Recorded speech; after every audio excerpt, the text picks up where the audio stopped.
Ready for today's D&D session? Are we ready?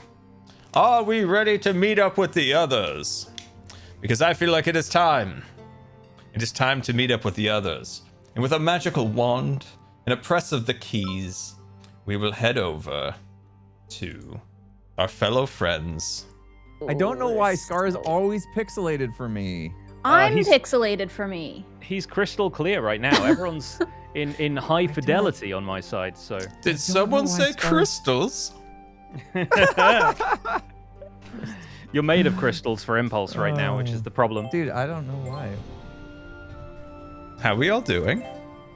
Oh, Good. Chat Good. is extending so much love for Impulse for rocking the beards, and for Scar for rocking the beards.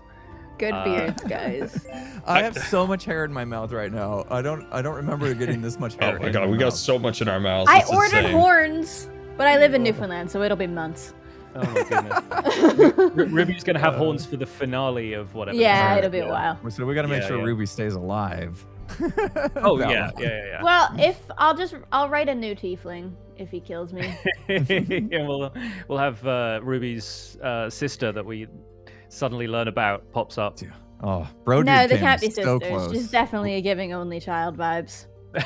all right. Last I see how session, it bro, is. dude came so close. I thought You for were sure. close, dude. You better roll better today. Kiss the dice or Oh something. my I gosh. need you to roll better. The dice are virtual. How do we? Yeah, And I don't know. I don't want Stonrick to have to come into play because he's kind of a jerk.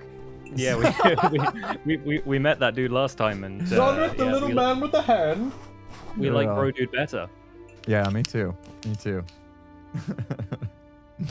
Bro dude's backstory was awesome. I like that you and Gran went into your childhood, and then me and Scar are like, when was this? Who knows? Yeah. Yeah.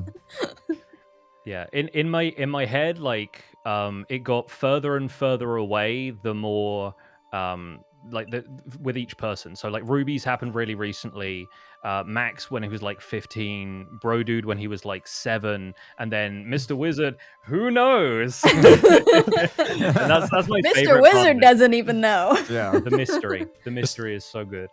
Mr. Wizard's favorite saying, who knows? Who knows anything? I'm gonna insight check you so much, dude. Yeah,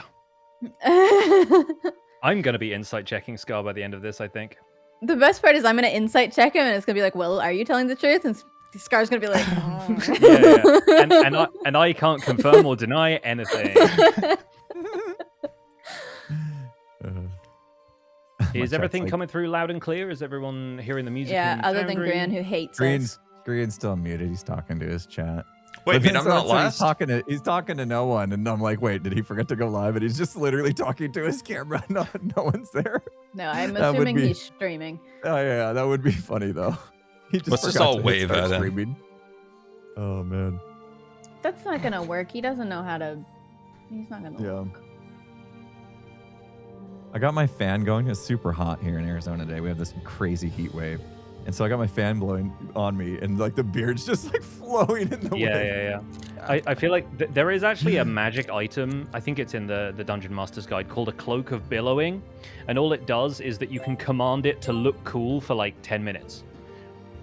It's like it looks like with one sort of magic word, it allows it to like look like it's blowing in the wind. Are we gonna use Scar's or Mr. Wizard's hoverboard today, please? Can we please use it? Mr. Like Wizard when needs he to got get that, do I've his been ritual excited. for his cat. Every session, I'm like trying to find a reason to use the hoverboard, and we have yet to use it. Come I also on. have a cart that'll appear at some point in our campaign. I have access to a cart. Yeah, I literally managed to fat finger and exit out of edge there. So cool. Oh no! Gonna get your All right, I friend. think we're found good. you It's now. our boomer. He's here. Test. He has to be walked through the streaming God. setup every week. All right, we're here. Yeah, we're doing it. We're Let's there, go. we're here. Oh, wonderful. Oh, right. Bagpipes are low. Less bagpipes, please. Yeah, I think you could turn the bagpipes up. They Can sound we have a little quiet to me. recap, Pix? yes, Yeah, I was who am going I? to do a little recap for everybody. So, welcome back everyone to GIGGS D&D. This is session 3. If you missed the first 2, VODs are on YouTube. Session 0 VOD is up there as well for basically everybody. I'm pretty sure it all got uploaded. And welcome back, players. We're going to have a quick chance to introduce you and your characters. I think we'll do it in reverse order to how I've been doing it. So we're going to start with Scar. Introduce yourself and your character, please. I never go first. Now you do. Oh, okay. Oh, hello everybody, it's Mr. Wizard. A wizard, to be sure, a wizard who knows nothing what to say, who knows anything. Summed My it up favorite nicely. You My caught favorite me Mr. off Wizard guard character. so hard. See, this is. I'll get you. I'll keep you on your toes. This is how. Pix how we is like do a this. teacher. I really don't want that to be You the vibe, caught but me off somehow guard so hard. it lands that way every single time. All right. Next up, Impulse. Oh, I think you mean my name's Bro Dude. Brohini Dude Stone at your service. I am a dwarf fighter, and recently I've got an upgrade. I'm level 2 now, so I'm even buffer than I was first session, which is nice. Yes, Bro Dude, ever getting more buff. Yep, Speaking of buffer every which, time. Love it. the other person backflipping onto your screens currently is Grian. Once he's done cleaning his glasses. Yeah, they're actually filthy, and I don't know how. Oh no. I am playing Max Blunder, who is a half Goliath, half halfling, so he's a normal-sized person. And he loves doing backflips. I'm a cleric, by the way. I heal people. I've seen several people say that you took the thing of when a minotaur and a mermaid have a baby, and one of them is like half bull, half fish, and the other one is just a normal guy. And I'm like, that's yeah, perfect. pretty much. Absolutely the vibe. But yeah, one of the more original character origins we've had. And finally, Jem, bring us home. I'm playing Ruby. She's got a knife. She's a rogue tiefling, Oh, I can see. and she's awesome. There's something about every time she Is it weird holds up seeing me that without knife, glasses? that weird smirk you get just looks so devious. Well, it's because it is. Yeah. I think if when Jem's horns arrive, I want everybody else to have weapons as well. So I feel like Okay. Grian's got to have some kind of mace. Impulse needs a two-headed like great axe. I think Yeah. Scar's already got the wand. So I need a wand upgrade is what I need. yeah, you need, Yeah, I need a better wand. need a wand upgrade and a land vehicle in the background somewhere. I could actually make that happen. I've got an eye on a sweet tractor. Rick's he's got a hard bargain, and I'm trying to work him down. So to quickly remind everyone what's happened in our stories so far, our 4 adventurers met in a tavern in the village of Strawborn, where they were sent on a quest by the tavern keeper, although they soon realized the tavern keeper had evil intent, and the errand they were sent on was helping their host brew monsters in wine barrels. The group took her down and thus prevented the village from becoming a hotbed of monster activity. They then moved on to the town of Nailbrook, where their first night's sleep at the local inn led to dreams of their past that became engulfed in flames and the sound of horses' hooves.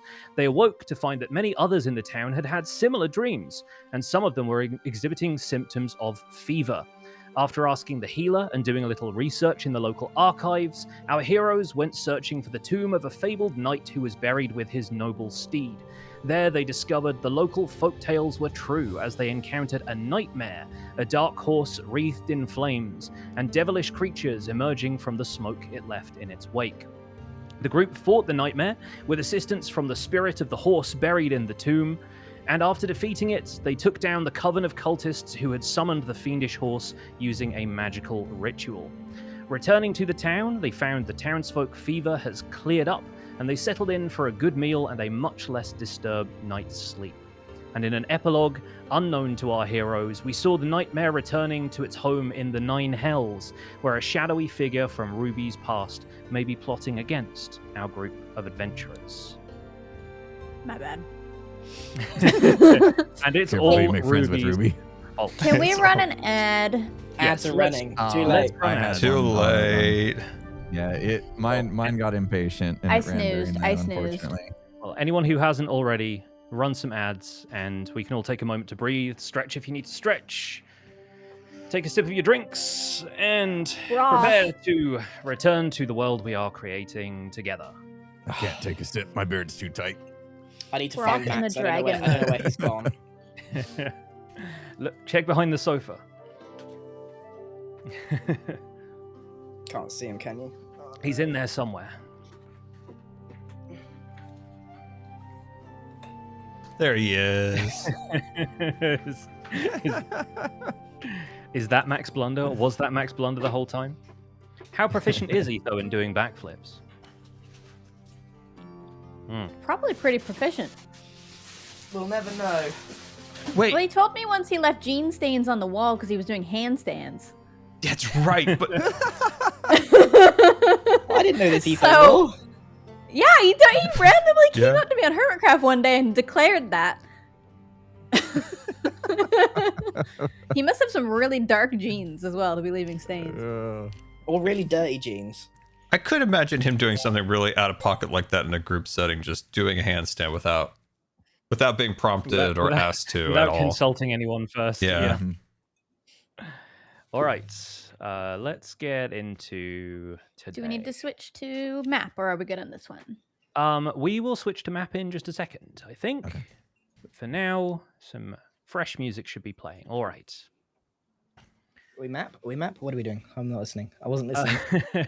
Stay, stay here for now. I will let you know when to switch to the map. Okay. It is morning in the town of Nailbrook, and the summer sun is already high in the sky. The birds sing sweetly in the trees and on the rooftops. A gentle westerly breeze is blowing. The fishermen by the river have been up since dawn, taking in the morning's catch. The market traders are opening up their stalls, and everyone seems to have had a much better night's sleep. With that in mind, players, between sessions, I've already taken the liberty of giving each of your characters a long rest. So take a second to make sure that your health is back up to full, you have all of your spell slots, etc., etc. I'll be honest, I don't know where my guy's gone. If you go to the actors panel on the right-hand side, Click it. There he is. you should be able to find Max Blunder Yeah, there in I'm the all players good. folder. All right. And I'm going to switch us over to... 1 second. Where's it gone? Ah, yes. We're going to switch scenes, and if everyone wants to switch over to the map view, we'll be able to see Mr. Wizard's bedroom. where our story begins. Hello, everybody. We see the Cat's Tail Inn, where our group of adventurers is once again making their way downstairs for breakfast, except for one. Mr. Wizard has been up for an hour already, magical thoughts filling his brain as they so often do. He has produced some chalk and drawn magical symbols on the floorboards, and a bundle of incense is already beginning to smolder in a small brass stand, no doubt produced from his satchel of trinkets. Mr. Wizard is, after many long hours of magical guesswork and following up on several hunches, casting the spell Find Familiar. What do we hear Mr. Wizard muttering under his breath as he works on the ritual? Alakabdan, alakabam, alakahoo, hala! Find my old friend, be back! Ah, alas. What is this convoluted spell of incense? This whole room, my head is spinning now. Mr. Wizard has unfortunately forgotten his spells. And he's trying to remember how to crest his familiar to bring his friend because he wants to show and tell it with his other new friends. Yes. So, according to the description, all you need to do with Find Familiar is spend 1 hour casting this as a ritual. You have to burn incense worth 10 gold, which is consumed by the spell, and you gain the service of a familiar. But I wonder if there's anything else you'd like to add to the ritual in terms of flavor to invite this particular familiar to appear. Ah. A treat. I must prepare a treat. I'm going to place a small treat in the circle. A little snack, if you will. Mm-hmm. With that, I start casting my wand in a swirling pattern, knocking my hat off of my head, choking on the incense. And woo! With that, The smoke downstairs, there's this sort of faint smell of incense kind of drifting down as Everybody's everybody getting begins woozy, their by the way. breath. I'm sorry. I'll open a window. I'll crack it. I can barely breathe down here. What's going on, Mr. Wizard? Scar, if you'd like to open up your character sheets, Yes. head to the spells tab on the right-hand side. Let's see. Yep, spells. Yep, and find familiar. And click on Find Familiar. And then just cast the spell. Yeah. Okay. Okay. So the way this is going to look is it should give you an option of what type of creature to summon. It pops up with Celestial, Fey, or Fiend. And if that's not popping up for you, don't worry too much. I can. Yeah, it do some just of gave this me for you the from my find side. familiar tab with all of the like characteristics of it, but nothing to like click. It just says refund resource. That's the only thing it gives me. Oh, an great. option. Yeah. Okay, that is fine. That is fine. I will handle that from here in this case. What kind of creature is Mr. Wizard's familiar? Cat. All right. So, as the spell completes, there is this moment where you feel the power coalesce. This feeling of creating a niche in reality and magic flooding in to fill the space. And nothing appears in the circle. The ritual completes, and you are still alone in the room. God, gosh darn it, it didn't work again. I need to burn more incense. But then as Mr. Wizard is contemplating what might have gone wrong, the breeze blows in through the open window and you hear a faint meow from behind you. Oh, there we go. What is that? Oh, You turn to see a Doing cat big stretch. Yawning. Oh, I got it. and stretching its paws out in front of it, briefly extending its claws out. And then it kind of shakes its head with a little flappy noise and hops down onto the bed and then onto the floor into the magic circle and starts gobbling up the treat you have left for it. hot dang, you finally here, little fella. I must show you to my friends. One of Mr. Wizard's long arms, sort of like hands kind of dangling low by his sides. The cat sort of sees this and like rears up on its back legs and tries to like nuzzle into your hand. Ah, good to see you, my friend. It's been a very, very long time. Come with me. I want to introduce you to my friends. While you're heading on downstairs, please feel free to describe what this cat looks like and what Mr. Wizard calls his new companion. Well, of course, we call her Mrs. Cat, and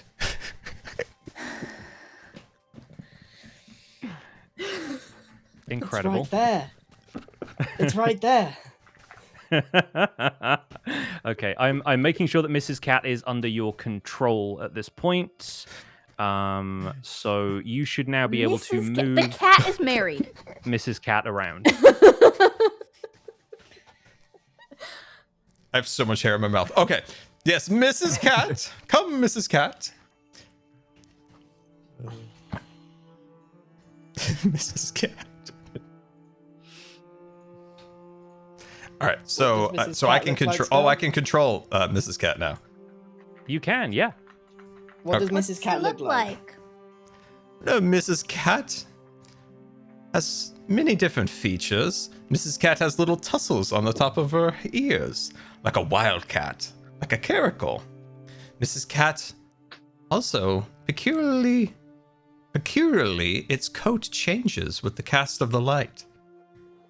Mrs. Cat sometimes is a darker color, and then with a turn is a little bit of an orange tinge, just like a tiger eye rock. So Mrs. Cat does look a lot like a tiger eye when you like turn the rock around, and how it like changes color with its fur. I love that so much. That's incredible. So you almost got like a pearlescence to this cat. Yes, exactly. and it behaves otherwise like a perfectly normal cat. But in terms of the spell Find Familiar, you can send it on little errands.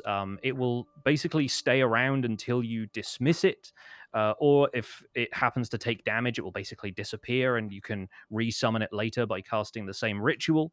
And you can, Mrs. Cat could even go downstairs for you and spy on your friends if you wanted to. But while it's within 100 feet of you, you can see through Mrs. Cat's eyes and ears, and she can communicate with you telepathically, although I imagine that happens in a series of meows.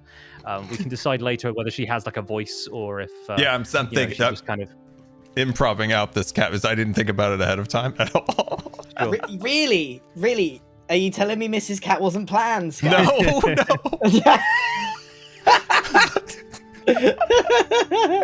No way. I've been a bit of disposed lately. I haven't had a lot of time doing a little improv action here. But I like the idea of like a tiger eye rock, like if that's the That's code very of a good. cat. That's very good. Yeah, no, that's perfect. That's Excuse me, perfect. All right. Mrs. Cat. I will feed you when you get food. You're not married to the cat, though. You're not Mr. and Mrs. No, because then she'd be Mrs. Wizard, surely. Oh, Yes, True. exactly. Yeah. All right. So Mr. Wizard, at last, after an hour of sort of, you've heard that the rest of you have heard the stomping around upstairs and the sort of various sounds Mr. Wizard has been making while he tries to conjure this cat for the ritual. But at last, accompanied by a cat, Mr. Wizard makes his way downstairs. I've also been clawed by the cat, and I'm bandaging my arm. Which actually is in real life. Which is hilarious because you control the cat. Yeah. Oh, Mr. Blubber. They control themselves. We can only apply requests to a cat. Who's the cat? Oh, it's Mrs. Cat. How'd you get a cat? Oh, well, we did you need a smell cat? those incense? You Yeah. summoned the cat? Of course I summoned the cat. The cat's been off and on an adventure. I had to summon her back. You couldn't He's have a done that wizard. yesterday? I've never seen a cat in my life. Explain to me, what is this creature? What does it do? Mrs. Cat looks at the little man and takes a step back. She has never seen a dwarf either. Wait. You're a wizard, right? And you can cast fireballs and all sorts of things. And you used your magical powers to summon a cat.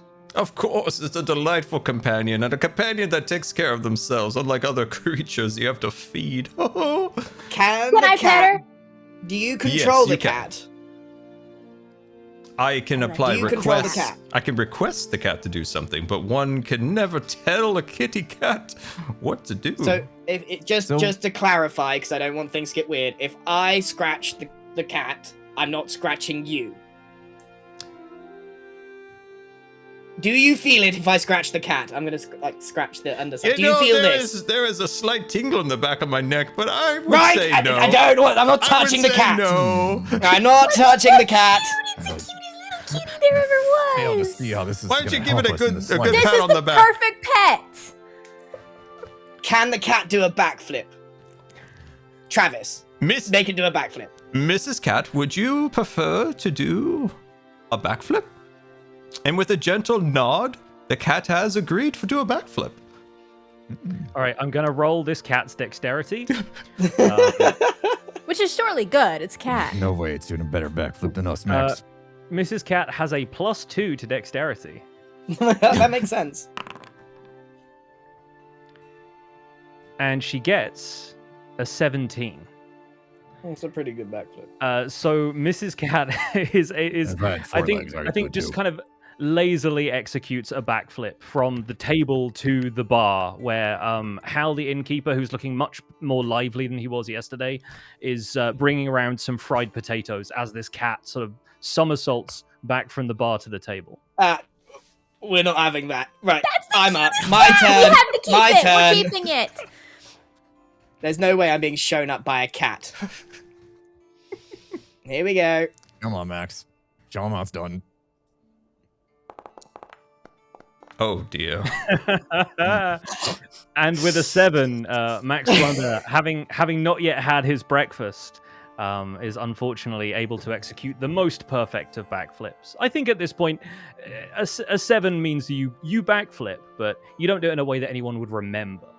It's too cramped in here. I can't work under these That was conditions. a horrible. I haven't had enough pints to do any backflips yet today. Sorry. Here you are, Mr. Dudestone, and Hal drops the first pint of the day in front of Bro. Ah, there we go. That's much better. Thank you. He's sort of serving the other inhabitant of the inn, who's the musician that you met in session 2. He's bringing her some like smoked fish that were caught the day before, and some fresh tomatoes and mushrooms. There is this pleasant smell of food wafting through the room, and he pours her a cup of green tea from a little iron pot, and then bustles over to your table. Good morning. I see Mr. Wizard has joined us. Lovely to see you all. Can I bring you some tea? Perhaps a spot of breakfast? Tea would be lovely. I'll put No another pot on eggs. the fire. Did you say you ran out of eggs? Yes, unfortunately, Mr. Blunder, much as I appreciate your custom, I'm afraid yesterday's breakfast has somewhat depleted my stock of eggs. And in That's fact, right. I think I've still got one. I sort of take one out of my pocket. Start peeling the hard-boiled egg. that may well be the last egg in the entire town. I believe the eggs of the entire street market were depleted as Right. well. In which case, I will have a giant plate of mashed potato. Right, you are. Mashed potatoes coming right up. A And, man what after can I my get for own you, heart. A gentlemen? good potato can go a long ways.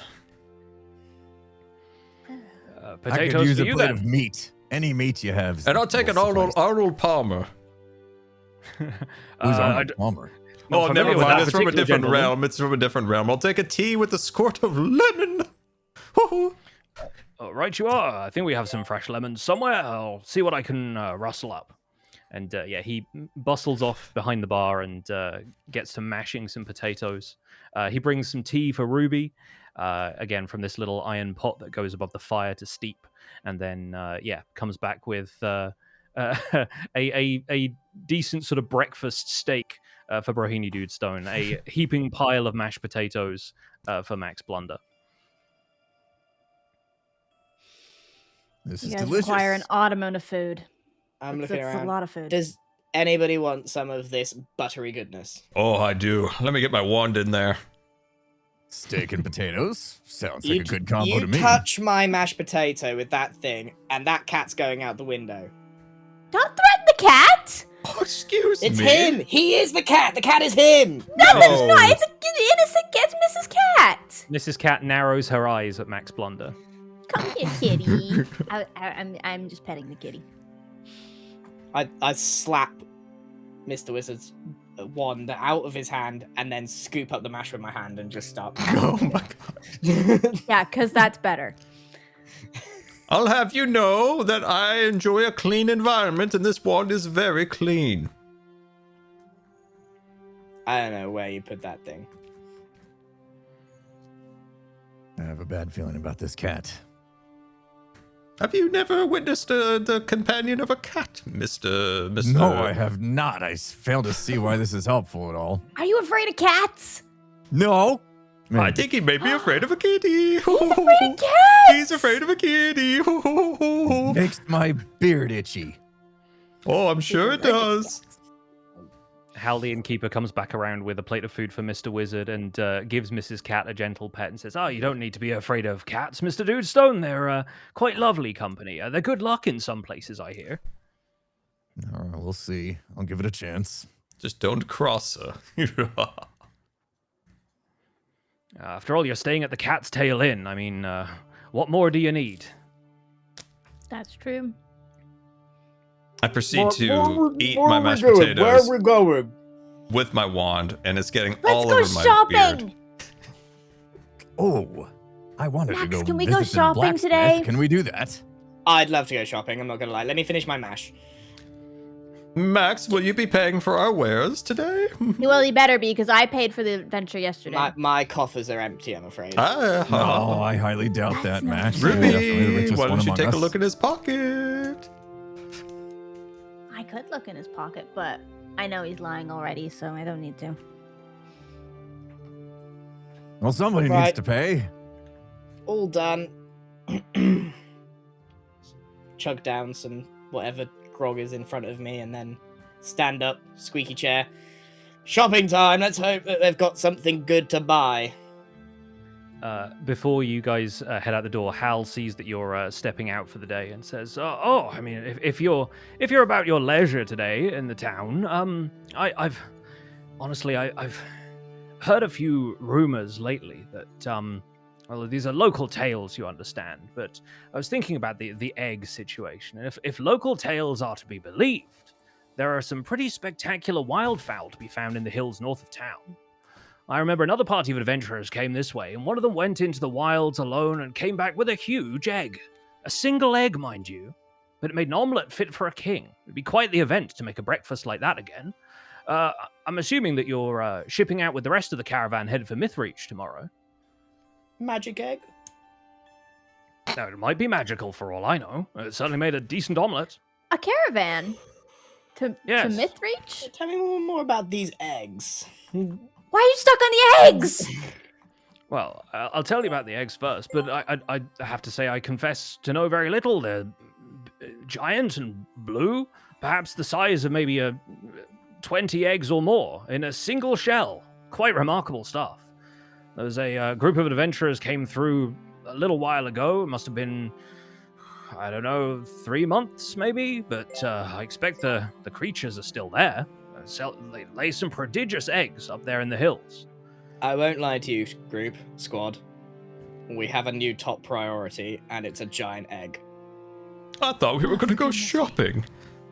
Shopping Under your first. coin. On the way. On the We can do both, way. can't we? Okay. There's plenty of shopping to be had in the town, and I mentioned, yes, you seem to be curious about the group that was leaving town. Mythreach holds a summer tournament, midsummer every year. Adventurers of your type often travel for it. I'm sorry if I was presuming too much, but I thought that you might be headed in that direction. The caravan is leaving bright and early tomorrow morning, and they often pay well for company and protection on the road from adventurers like you. So they might not even charge you to, ride the horses a little bit. They might, effectively pay your way there. Ooh, protection, Guys. you say? That could be our next job. We all want an adventure, right? Everybody's adventure. What if we hatched the egg Oh my and started God. our own farm?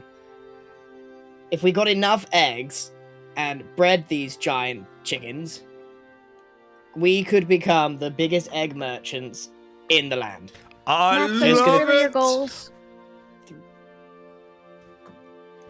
Okay, I'm in. Egg. I know a great man that can help us with a chicken coop. Do you have a chicken coop guy? I got a chicken coop guy, yes. Mhm. What's his name? The Connor. caravan leaves tomorrow, so why don't we go fetch an egg, do some shopping, and then toddle off to find somewhere to hatch these things. At the Brilliant chicken man's plan, house. Max. Love it. Okay. All right, so with that, the group steps out into the street, and this is much the same as before. You guys can move around at your leisure. You can drag your tokens around where you will. Scar, you obviously have the option to control Mrs. Cat as well. Let's head to the store. Meow. Where is everybody headed? What are you guys out to buy? Blacksmith. Let's just see what they have to offer first. So where should we go? General store? Yeah. Bro can go to the blacksmith separately if he wants. This is Yeah, I'm going to go do a little perusing. Feel free to join me if you want. you guys can meet up with Bro later. So, at the general store is a robust-looking building with a market awning on the outside. There are a few dried ingredients in barrels, and inside you find shelves stocked with various practical supplies for adventurers and townsfolk alike. In world terms, these are lengths of rope and chain, blankets, parchment, lamp oil. There are jars of various alchemical catalysts and ingredients that wizards might use for spellcasting, etc., etc. In game terms, if you want to open up your books, you could reasonably expect to find anything from the adventuring gear list that appears on page 223 of the player's handbook. He's got book pages for us. Yes. And Off the while top of his head. while you're looking at that, it's not off the top of my head. I have it written down. Trust me, I'm not that encyclopedic about D&D.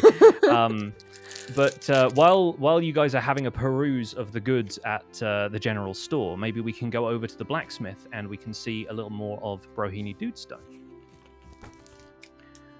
And for that, we can actually go over to a different scene. If you'll bear with me 1 second. Mrs. Cat, go keep an eye on Mr. Bro. So I have set this up so hopefully everybody should be able to see Bro's character token on the screen now that I've changed the scene for everybody. So is that showing up for you guys? Not loaded yet. There it goes. I got Yep. mine. Got it. All right. So as Bro heads into the blacksmith, you see a plume of smoke rising from the chimney above the blacksmith, but it looks a little different to yesterday. Yesterday it was a billowing black cloud, and now it's more of a calm, hazy grey. And the inside of the forge is sweltering hot, and as you enter, you startle a human boy who's no older than 16 by the look of him. He yelps and loosens his grip on some pliers he's using to hold an item in the flames of the forge. And opposite him, the dwarf blacksmith cries out in frustration, and her hand darts into the forge, pulling back a piece of heated metal held between thumb and forefinger. She thrusts it back between the pliers and clamps her other hand over the handles. Says, "Careful, Robert, or for every customer we'll sell to, we'll lose another piece." And she shakes off her hand, but you can tell that this red-hot metal barely bothered her as she touched it. And then she turns, seeing Brohini Dudestone, and says, "Ah, a customer. Welcome to my humble shop. Blythe Goldfarrow at your service. What can a smith do for you today?" Oh, I didn't mean to startle the boy. That's very impressive work you do here. I am just curious to see what y'all are forging up in here, because I've come in search for unique weapons, if you will. And I've seen, the normal things, obviously hand axes and swords and that, but they wouldn't perchance have anything unique that maybe not everyone has seen in their passings, would you? As you ask this, I want you to make a perception check for me. Okay. Forget how to do that. Head to your character sheet. In the list of skills, perception is just under halfway down. And if you shift click, it'll just roll it without the pop-up and everything. Right. Yeah. Okay. Oh, that's unfortunate. Yes. Not again. And she takes advantage of him and steals his pot. That was a 2 for those who can't see. Yes, yeah, but yeah. Please do call out the numbers on these yeah, rolls as well. That's super helpful for people. I think you're so focused on the forge area with all of the smoke sort of rising up and the just having startled this young lad that the shopkeeper sort of directs you over to the what to you is the left-hand half of the store as you're facing in towards this counter, where there are clearly a bunch of weapons and armor and things on display. And says, "Well, if it's weapons you're after, take your pick. There's plenty of stuff here." And she kind of comes out around the counter and says, "Well, yeah, no, there's a lot of stuff here. I think a lot of it you'd find fairly ordinary in terms of, weaponry and the like. I expect you've seen plenty similar on your travels. I do, of course, specialize in things of dwarven make, but, as a kinsman yourself, I have no doubt that you'd probably understand this stuff just as well as I do." It is an impressive assortment, but as you say, fairly common in my passings. And I'm not in the market necessarily for things I've already seen, if you get my drift. Yes. And as you're perusing the wares here, you hear the shop door move, and you sort of turn to see the source of this sound, and there's this tall human stepping across the threshold. He's a middle-aged man with a chain shirt and a suit of plate armor over the top, has a sort of rough stubble and this messy mop of dark brown hair, and barely noticing that you're in the shop at all, he says, "Oh, good morning, Miss Goldfarrow. I've a sword that needs sharpening."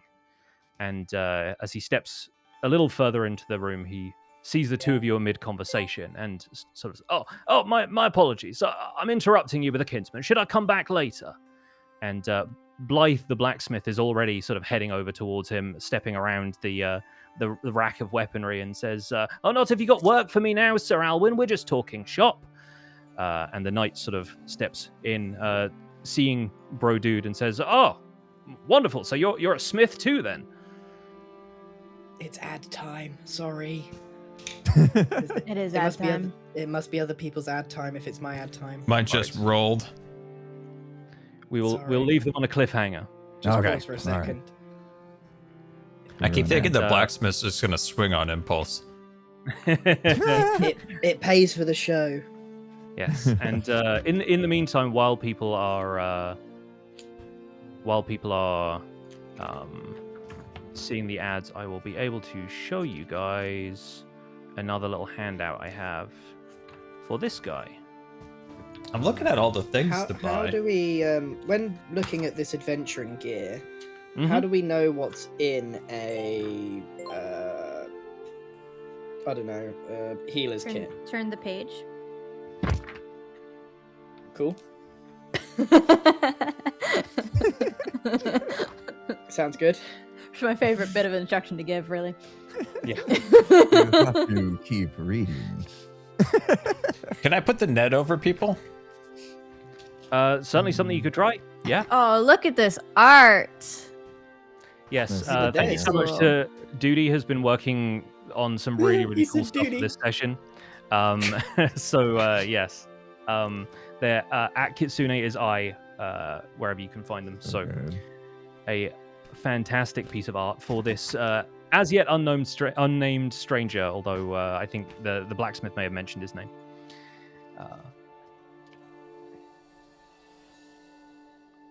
Any other questions about the adventuring gear before we continue with this scene? No, all good. I'd like to buy a hat for my cat. It's not us yet. Oh my god. Later. I'm looking can for a hat. definitely- I'm looking. We can definitely get you a cat hat, yes. But yes. This knight who's just walked in has assumed that Brohini Dude Stone is a smith. He says, so you're a smith too, then? Well, I don't work here, if that's what you're implying, but I have been known to dabble in some smithery. Oh, good heavens, you're a Renaissance man. Although now I'm seeing those finely honed arms and thinking, yes, you're probably something of a fighter, are you not? That indeed I am. I do enjoy swinging an axe from time to time. And quite a mighty axe it is. Sorry, I very rude of me. Sir Alwyn Faraday. But the sir is entirely optional, I assure you. That honor was earned a long time ago and has long since been spent. These days I mostly train the town guard, the gate watch and the like. You happen to be looking for work? Well, I mean, not necessarily. My party is out for looking for adventure, if you will, and we actually are planning on leaving tomorrow on an adventure ourselves. Oh, you headed to Mythreach perhaps for the tournament? Mythreach. Yeah, No, they honestly, I didn't pay attention to the conversation. I was just gonna tag along.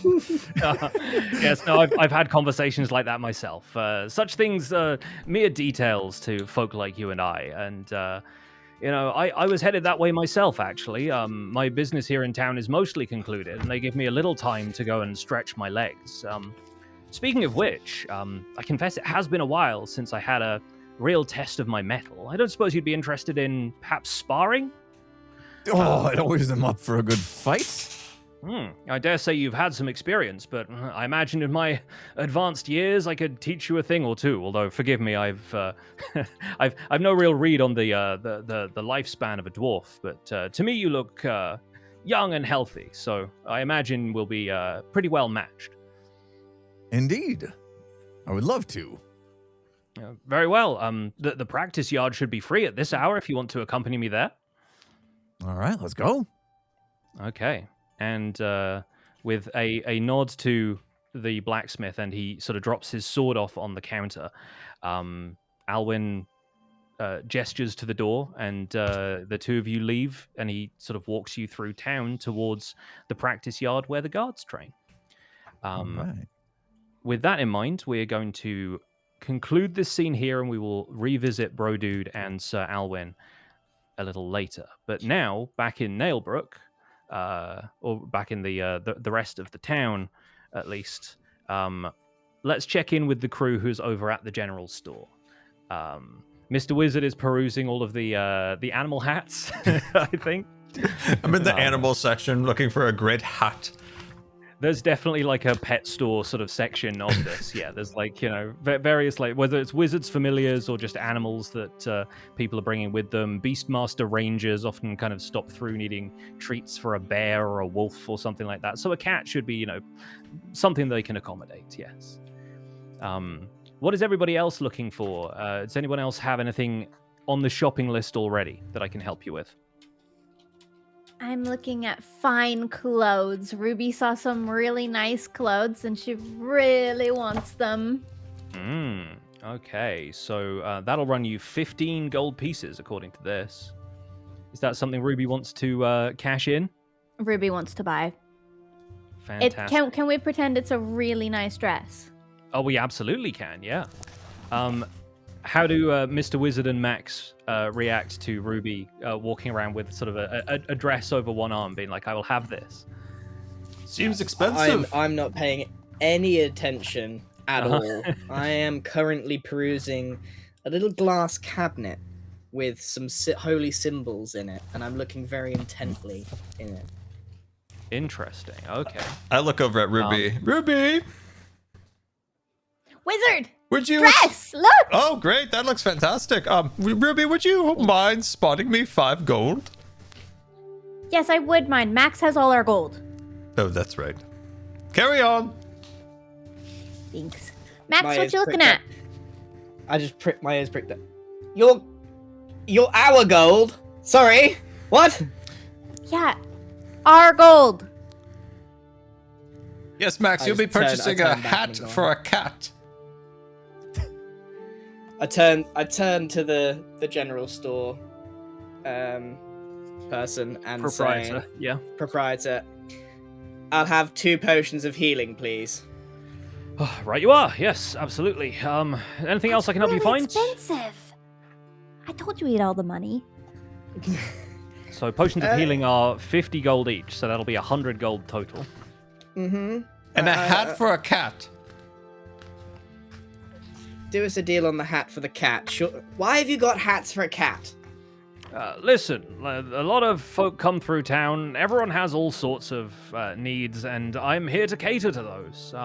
I saw you perusing the holy symbols. Any inclination towards the spellcasting arts? Yeah, it's strange that you have my symbol in here. And I was just curious how much these are. Oh, I'm surprised you don't have one already. If you're, you're already one of the clerical sort. Yes, I'm wondering why specifically mine is here. Doesn't hurt to have another. Which is it? The paintbrush. Oh yes. Oh yeah. The symbol of Bros. Yeah. No, that's fairly common. I mean, the arts and entertainment often appeal to folk of a clerical sort. Generally, sort of healing through laughter. You know, that sort of thing. Yeah. Well, I have an amulet, but this one's an emblem.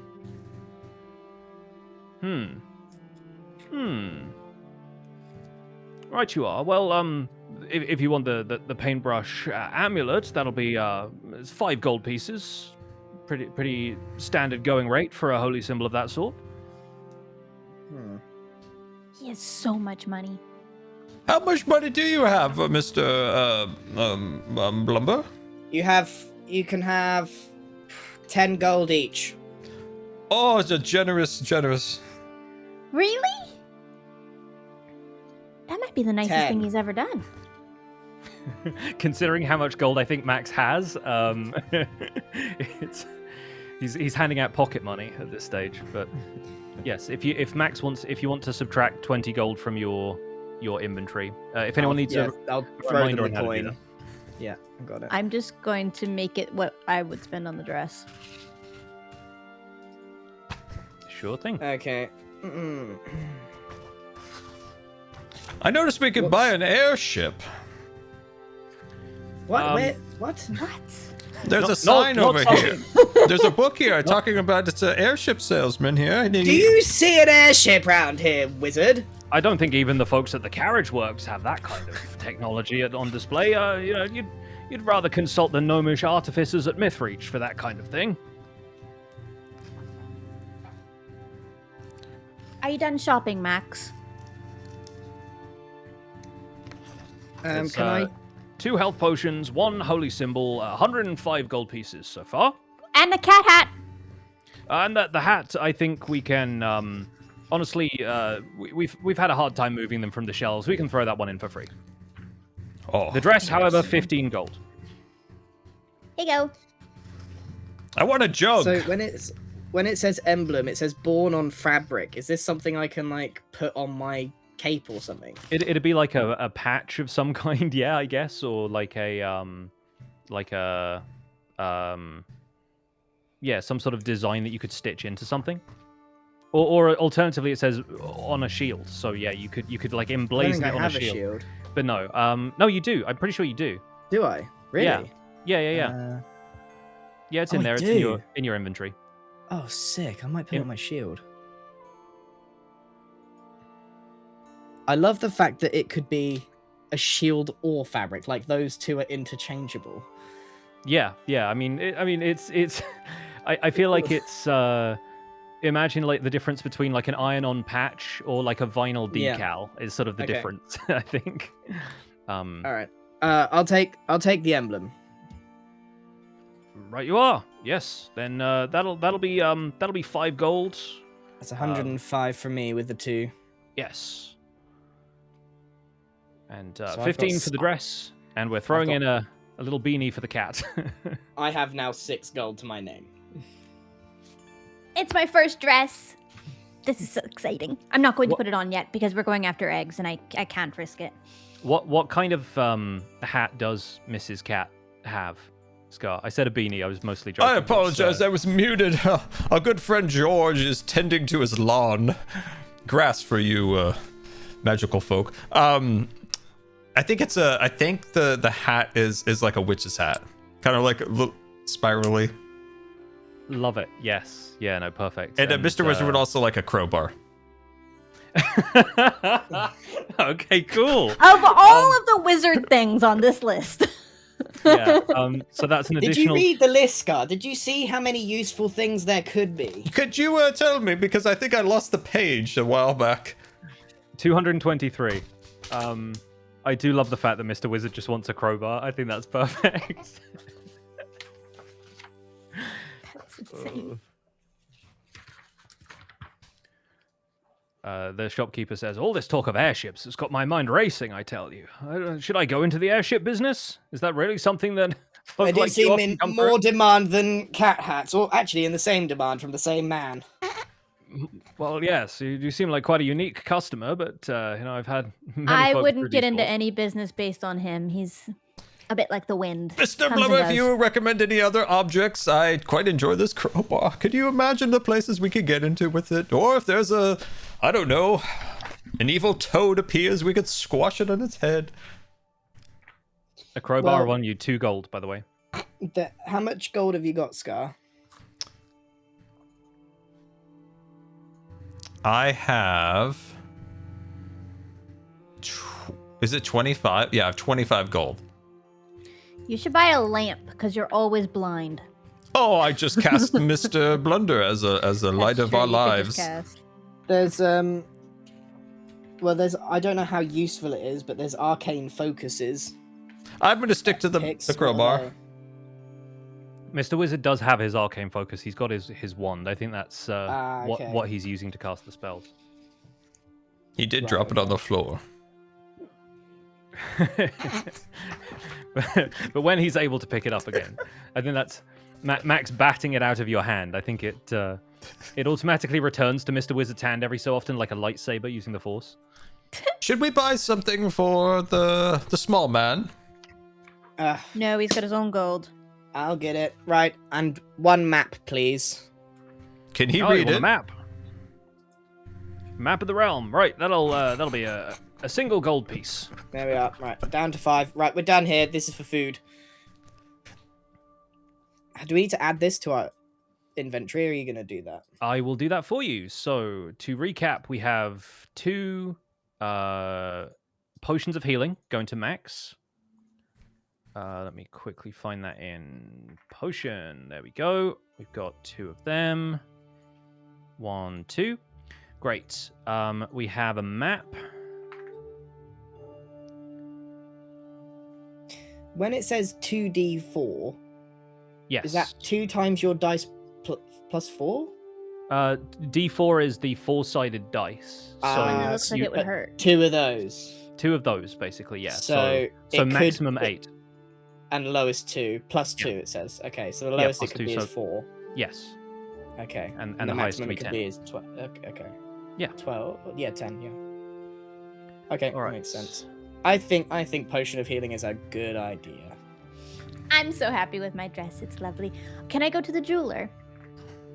You can. Bear with me 1 second while I drop some fine clothes into Ruby's inventory. I'm not going to wear them yet. They'll get all dirty in the go. egg hunt. And then, yeah, that's Ruby taken care of. Mr. Wizard wanted a hat for the cat. I think we'll just add that as flavor. Am I missing anything else? The crowbar. You wanted the crowbar. as The well. crowbar. I love the crowbar so much. It's And then I've added the emblem on my shield, but I don't know if that is just flavor. yeah.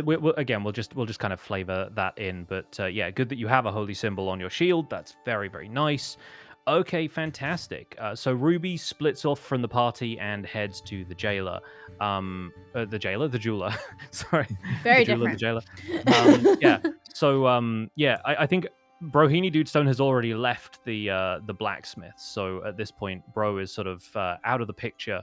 We'll kind of put you over there for the moment. And yeah, Ruby, you head on into the jeweler. It's the same gnomish shopkeep who you met previously. It says, "Oh, it's you again. Hello. Well, welcome back." Hello! Ruby sort of skips inside and lays a garnet on the desk. How much would you pay for something like this? Oh my words. I think yeah, flawless. Look at that. And yeah, she takes out like the little jeweler's loop and starts kind of examining it for any flaws and everything. It's like, no, that's quite well cut as well. Don't see many of these too often. I think I'd give you 100 gold for it. 100 gold. I don't know anything about gems, but that sounds like a lot of gold. Deal. Fantastic. All right. Happy to take it off your hands. And she writes you up a little like receipt for it, basically, and yeah, counts out 100 gold in like a little pouch and hands that over to you. So feel free to add that to your inventory, and we'll remove the garnet. Nice. Am I Okay, right back to kind of outside. trail? Am I able to like trail behind and just interrupt?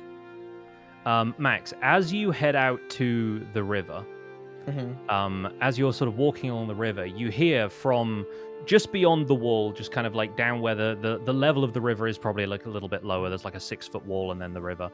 You hear a distant quack.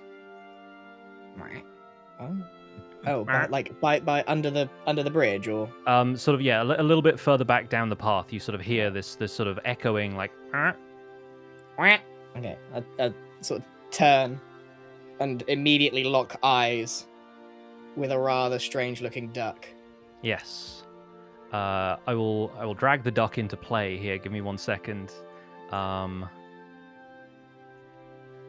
There he is. Oh. Once again, thank you to Duty for this incredible illustration. I sort of put my arms over the wall, look this duck straight in the eye, and say, "What do you want?" The duck flaps its wing in a way that looks kind of like beckoning. In which direction? Like towards the other side of the bank, like over here, and it starts to kind of like flap a little bit, like gets the wings going. Familiar with the importance of this animal, I'm gonna just turn and say, "Be back in a minute," and head over to the duck. The duck meets you on the path, sort of about here, Okay. winks at you, which is weird for a bird. You can't really see the other eye, so it sort of turns and does this, and you sort of assume that the other eye is still open, and waddles off on this path up this way. And obviously, I stride quite quickly behind it because it is a duck and it is waddling very as best it can. Yes, I think occasionally it sort of feels you sort of getting up too close behind it and like picks up the pace and like flaps a little bit. And it I'm hops, like trying to pet it as well. I'm like trying to touch it and doesn't like it. It hops past the tree, past this little lamppost, and then heads up towards an area that you see quite clearly is some sort of temple. There's a statue outside, a sort of non-denominational temple, and there's a cat sort of curled up by the statue, and the doors of the temple are wide open, and inside you can see a dragonborn cleric is just kind of going about attending to something on the inside. The duck sort of looks at you and goes, "Wah." Whack you are. All right. And then I sort of move up in front of the temple, take a look inside, take a look up at the building. I turn back to the duck and sort of point inside through the door and sort of just asking the question in a way that the duck understands. It kind of goes. It like bobs its head. All right, I'll play your game, and I'll go inside. Right inside the temple, there's this brass-scaled dragonborn, sort of tall, heavy-set, very lizard-like features. Has these blue robes that kind of accent his scales, and he's sort of carefully pouring water from a copper bucket into a basin at the foot of one of these shrines. The floor is this lovely polished stone. There are carved pillars, and in between each of these pillars is a shrine to some deity or other. The more generous gods even share a space. And so you maybe recognize a couple of the pantheon here, but the Dragonborn sort of spots you walking in and says, "Oh, welcome, traveler. If you have a need to rest and take a moment in contemplation or make an offering to the gods, the house gladly receives you. But, I see the emblem of Bros upon your shield. Welcome, brother." Ah, you recognize my symbol? Indeed. As attendant to this temple, I know many of the various gods of the realm. Well, Bros often is second to some of the more aggressive or wealthy gods, shall we say. Not many give much to the arts. Oh, well, yes, well, there's... Such is the way of these things. The gods are patrons of various people. The downtrodden deserve just as much faith as the mighty. And indeed, we cannot all be Freya the War Maiden, or Otar the Promised, or even the great Bahamut whom I serve, but there are, of course, many gods and many, many people throughout this world. Well, I'll be completely honest with you. Although I display incredible connection to my god, it's rather reluctantly, and I have been rather led here. Do you have any statue to Bros, or any kind of imagery? Oh yes, the brush and palette should be just around here in this corner. And he sort of points you towards an alcove where, carved in the stone of the sort of alcove, is this sort of paintbrush brushing a shape onto this palette. And this one has been adorned with some various colors, and there is something about these brush strokes that I think this is something that maybe Rufus would have taught you in your early studies, is that the theologians, the various sort of religious scholars, have always argued over whether there's a shape in the center of this palette that looks like either a rabbit or a duck.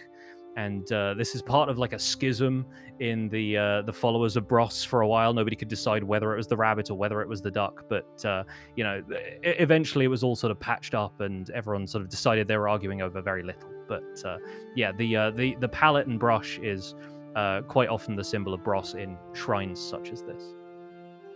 Okay, so I'm gonna go and have a look at these brush strokes, sort of squint. Am I making anything out here? Roll an investigation check for me, please. Okay, let me find that. Investigation. Oh, I've got good investigation. Let's see if that actually pays off. It's not too bad, I guess. 14. Yeah, with a 14, I think, yeah, you're definitely on the duck side of things, which makes your new companion slightly more curious as a factor. But yeah, there's something about like the shade of green that looks very similar to the sort of mallard green head that the duck has, and there's a flash of blue that looks like the blue sort of tint to the sort of patch on some of its feathers. And yeah, is there anything in particular that you're looking for in communing with the holy symbol of Bros? Well, I guess I could be looking for some guidance, because I'm feeling a little lost. How would I go about doing something like that? Well, yeah, no, you sort of take a moment in silence and reach out to try and touch whatever the divine sense that Rufus was always trying to instill in you. And it's odd. You feel a pull back towards the doorway, but when you turn and look through the doorway, the duck is just sort of standing there, like idly kind of scratching at the ground outside the temple doors. This confuses me, because normally the duck leads me somewhere and then goes off somewhere. So the fact that he's still here means there's unfinished business. Yeah, I think Max feels that quite clearly, that there is something else that this duck wants. So I'm going to look at the duck and just be... Because I hate all this imagery. Like, Maximo is quite impatient. He just goes, "What do you want?" Whack! Whack. The Dragonborn attendant sort of looks around and goes, "I'm sorry, you're talking to me?" You see the duck? Do you see the duck? Yes, strange animal. Surprised the cat hasn't chased it off. What's it doing out there? That's my duck. Look, mind your own business for a second. Duck, what do you want? The duck sort of, again, like, makes a wah, wah, wah, wah, wah, wah kind of noise and, like, flaps its wings a little bit. But it starts to walk off up the path in this direction. Blimey. Right, Yeah, so I'm it's sort of going to talk to the Dragonborn for a second and just be like, that's a sign for me to leave, isn't it? If it is a sign you seek, then perhaps you have been given it, yes. But if you need my counsel at any other point, please feel free to stop by the temple. My doors are always open to others of the clerical arts. I'll tell you what this interaction has given me, is I need to learn how to talk to animals as soon as humanly possible, because I am sick of hearing that duck quack at me when I could just understand it. Are you following the duck? Waddling, I'm following the duck. You're waddling out behind it. The duck continues up the path towards the river, and for a second you think maybe it's just gonna like jump back into the river and swim off, but it actually continues on this path that leads north. I wave over to Ruby and be like, "Don't worry, just following a duck." Wizard, should we get him? Do you want the cat to kill the duck? Keep your cat away from me. Do you need help? Not yet. Oh, it's okay, Mrs. And I Cat. think- You can eat the duck later. It is ad time soon. Yes, with Max Again? following this duck away, I think we'll run some ads and then we'll check back in with Brohini Dudestone as he spars with Sir Alwyn Faraday. I have a hard time with that duck's face. That is the funniest looking duck. It's like It's angry but absolutely funny at incredible. the same time. It's Yeah, I have some fun stuff. There is let me just say there is more than one duck drawing, so I'm looking forward to revealing the other duck drawing at another point during this. But in the I meantime, don't really know what to do with the ducks. I wish I could speak with animals. in the meantime, I can show you the full image of the duck again. So anyone who Wow. hasn't caught this already, Oh, wow. beautifully rendered duck. Wow. That's a great duck. I might go and visit Little Boy's room if that's okay. Oh, please do. Yeah, Yes. If okay. anyone needs to take a break, Oh yeah, go that's a good for it. idea actually. It's I will both be happy angry as and well. whimsical at the same time. That's a good duck. The duck truly like runs the gamut. It does. Perfect. All right. While Impulse is off, I will set up the next scene. Hope everyone's enjoying a little bit of domestic D&D because it's fighting time. Ooh. I'm enjoying our little between episode gear getting. Yeah. This. It's always nice to do an episode like this where there's a little bit of downtime before we really hit the gas. And speaking of which, they did mention that there was a carriage works in town if Mr. Wizard is interested in acquiring a land vehicle. I would love to. So maybe we'll head back over to Ruby and Mr. Wizard after this, and then we'll see what mystery Max has with this duck that he is now obediently following. I had no ideas for the cat, so I really had to take on that one. I should have thought about the cat ahead of time, but I didn't. I feel like everyone knows your cats so well at this point that I think a lot of people were assuming that one of the cats was going to be like your cat, but then I decided to go in a different direction within a millisecond of thinking. I was like, I think that's lovely. I think Mr. Wizard having like his own character, Mrs. Cat being her own character is also just wonderful. So, and Tiger is my favorite rock, so it's like I don't know. I think that goes with it. They are very pretty, yeah. So I think that's it's almost nice that she's got like the Jeb sheep kind of quality where like the color changes a little bit as you're looking at it. And now a hat. Yeah, and now a hat, and now a little witch hat. So happy. I'm gonna get a little backpack for her next. Like, did you ever play? Is it called Stray? The game where you're like a cat walking around like oh yeah, like a robot society, and like the cat gets a backpack put on it, and it's so miserable for like a minute. Chad had tried to get me to play that for years, and I still haven't played it. It's a cute one. I've watched it played. I haven't played it myself, but yeah, really cute game. All right. Grian returns. Are the ads done? Are we ready to go? Yeah. Got an hour runway now without ads. We are picking I up. have 30 minutes. I did a 2-minute ad to give me some more runway. Yeah, how do I do that? I'll figure it out. So back with Brohini Dudestone. Sir Alwyn takes you to a wide open-air practice yard. There are sort of rough flagstones, but sawdust covering the floor, and racks of wooden weapons against one wall. And so he's going to head over here to where the weapons are stowed, and picking up a wooden longsword from this rack over here. He says, well, I've no intent to test the sharpness of your axe, Master Dudestone, nor do I want to send you to the healer, so we'll spar with some of these wooden weapons. That way we can hope to only come away with bruises. Find one with a weight that suits you. All right, sounds good. I'll go over here and I will take a look. And we have in here. He wanders into the center of the yard and just sort of casually waits for you to take up a fighting stance with whatever suits you. There are a few like wooden great axes. You pick one up, sort of heft it, and the weight feels unusual, but like it's close enough to the weapon that you currently wield. All right, I suppose this will do. All right.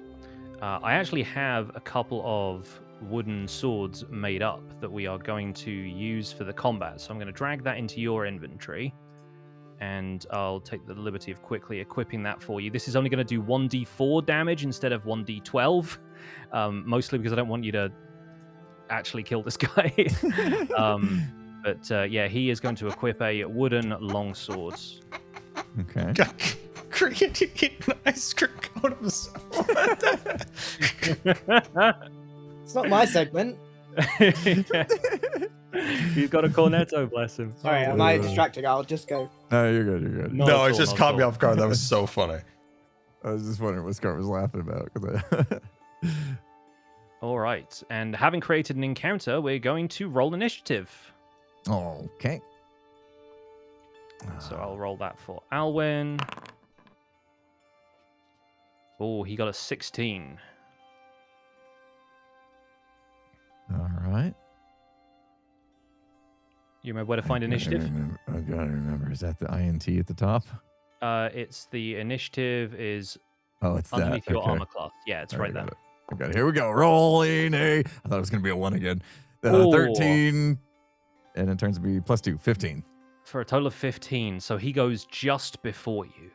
Yeah, he's going to say, now is the time as good as any.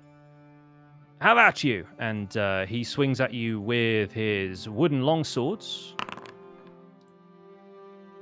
Oh, and he critically fails. Oh my goodness. I will reveal that to everybody so you can see it in the chat as well. But yeah, he steps up and stumbles on the courtyard. Just like a flagstone kind of catches him off balance, Wow. and he stumbles into you. And my apologies, I didn't mean to rush at you quite that well. Oh my goodness. Well, I've left myself open to attack. You better press the advantage. And we will move that over to your turn. All right. And now if I go to my Great Axe Wooden, that's the one we're using, That's the one. Yep. All right, we'll give that a go. And I have an 18 plus 3 plus 2, a 23. 23 definitely hits. So go ahead and roll damage for your Great Axe. It should be in the little chat bubble above. Where is The, my chat? I'm struggling. Okay. Here we go. Damage. Normal. Oh. All right. Okay, so he takes 4 damage as you take advantage of his stumble and strike back. He says, "Oh yes, no, I felt that. I felt that, Master Dwarf. Very, very good." Yeah, thank you. I've been through lots of training in my day. I was ready for this. Aye, you certainly come at me with plenty of force, I'll give you that. But sometimes just rushing down your opponent what do? What if they can overpower you?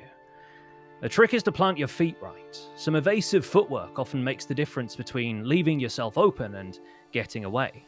And he steps in, closes the gap between you, and swings again. This time he rolls a 13. Does a 13 hit your armor? That's the big number underneath your character portrait. 16, not quite. 16. Okay, right. He's swings low, but you're already down there and you're ready to block the swing. And he says, "Oh, I can see this is certainly going to be quite the meeting, right? I believe it's your move then." All right. I mean, it was a brilliant move, but I was ready for it. So here we go. Let's see what I've got this time. And I roll an 18. All right. Go ahead and roll damage. Ooh, coming at you strong this time, buddy. That's a 7. In response, he's going to parry. So he's going to roll one of his superiority dice. Chat. And I muted he for a second. parries for This is a 7. perfect So if Star Wars I go reference ahead time. and reveal this to you, he's Brolini using could an ability say, that, like, just as you think you're "Where I about to once land was his the blow, learner, he swipes I it away am with now his sword and stands the back master." up at his full height and says, "Ha! You see, that's the thing you need to remember. Footwork. I was ready for that blow as it came in low. I brought myself down to where you were about to swing, and I was able to counter. Tactics sometimes are more important than the brute force that you're clearly very good at." I much enjoyed that. I feel like I am learning something new today. There you go. And as I said, evasive footwork will often make the difference between a strike well made and a chance to get away again. And he's going to swing at you once again with the wooden longswords.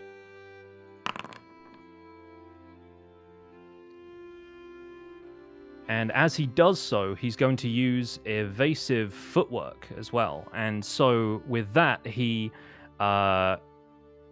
is able to spend another one of his bonus dice and disengages. So he swings, he misses you, but as he does so, he's able to clear the distance between you. You, like, move up to block his swing, and he's already gone maybe like 15 feet away from you. And he says, "There you go, see? It can make a difference, you know? It's just it's about the feet as much as it is about the sword arm. You get a chance to strike, but it's also a chance to create space and prepare for an attack." Very clever, Sir Elwin. I can definitely teach you a thing or two, it seems. Brute force isn't always the answer. Well, it's always worked for me in the past, but I suppose I have come close to death a few times, and some extra footwork may have come in handy. Much appreciate these lessons today. Well, I think we've more to teach each other, so bring it on. And he readies his sword. I'll come at him again with my great axe wooden. And this time, 21. Oh. Very strong today. Let's see how much we can hit for. All right, 5. 21 is good. You make it under his guard, and you can tell that he was ready for another strike, but you surprise him. You feint at the last second and go in with the wooden great axe. You clatter him in the ribs, and he kind of doubles over, half laughing and half in a little bit of shock and winded. And he goes, "Oh, goodness me! Have mercy on an old man." Yeah, never underestimate the power of brute force. Aye, certainly. I won't underestimate it anymore. My turn, I think. And he steps back in, clears the distance between the two of you, and is going to take another quick swing. And this time, will he land? Oh my gosh, this guy is crit failing. Oh my gosh, I think you have winded him, and he takes a couple of steps towards you, and then sort of holds out a hand and says, "Isn't this guy supposed to be schooling him?" Yes, he says, "Perhaps my better fighting days are behind me, but I'm glad you're learning, because you could certainly be a better fighter than I before long." What you lack in physicality today, you definitely make up for in the mind. So, no need to be so hard on yourself. Oh, I was always more of a tactician than I was a warrior, but that's how I end up being a teacher, I suppose. And I think the two of you maybe take a short break. He catches his breath a little bit, and some good-natured sparring continues as we move back to town to check in with what Ruby and Mr. Wizard are up to.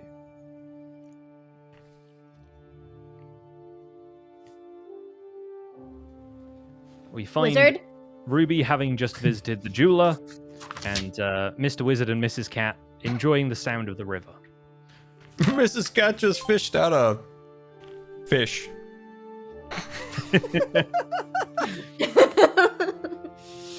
That's very impressive, kitty.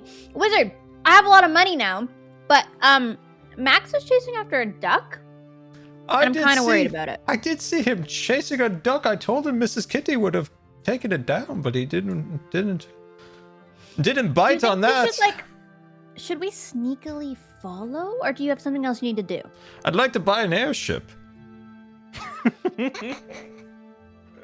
Oh, okay. What about maybe they have carriages, right? Around? Probably. Do they have a carriage salesman around here? I think so. Mr. Wizard, make a perception check for me, please. Okay.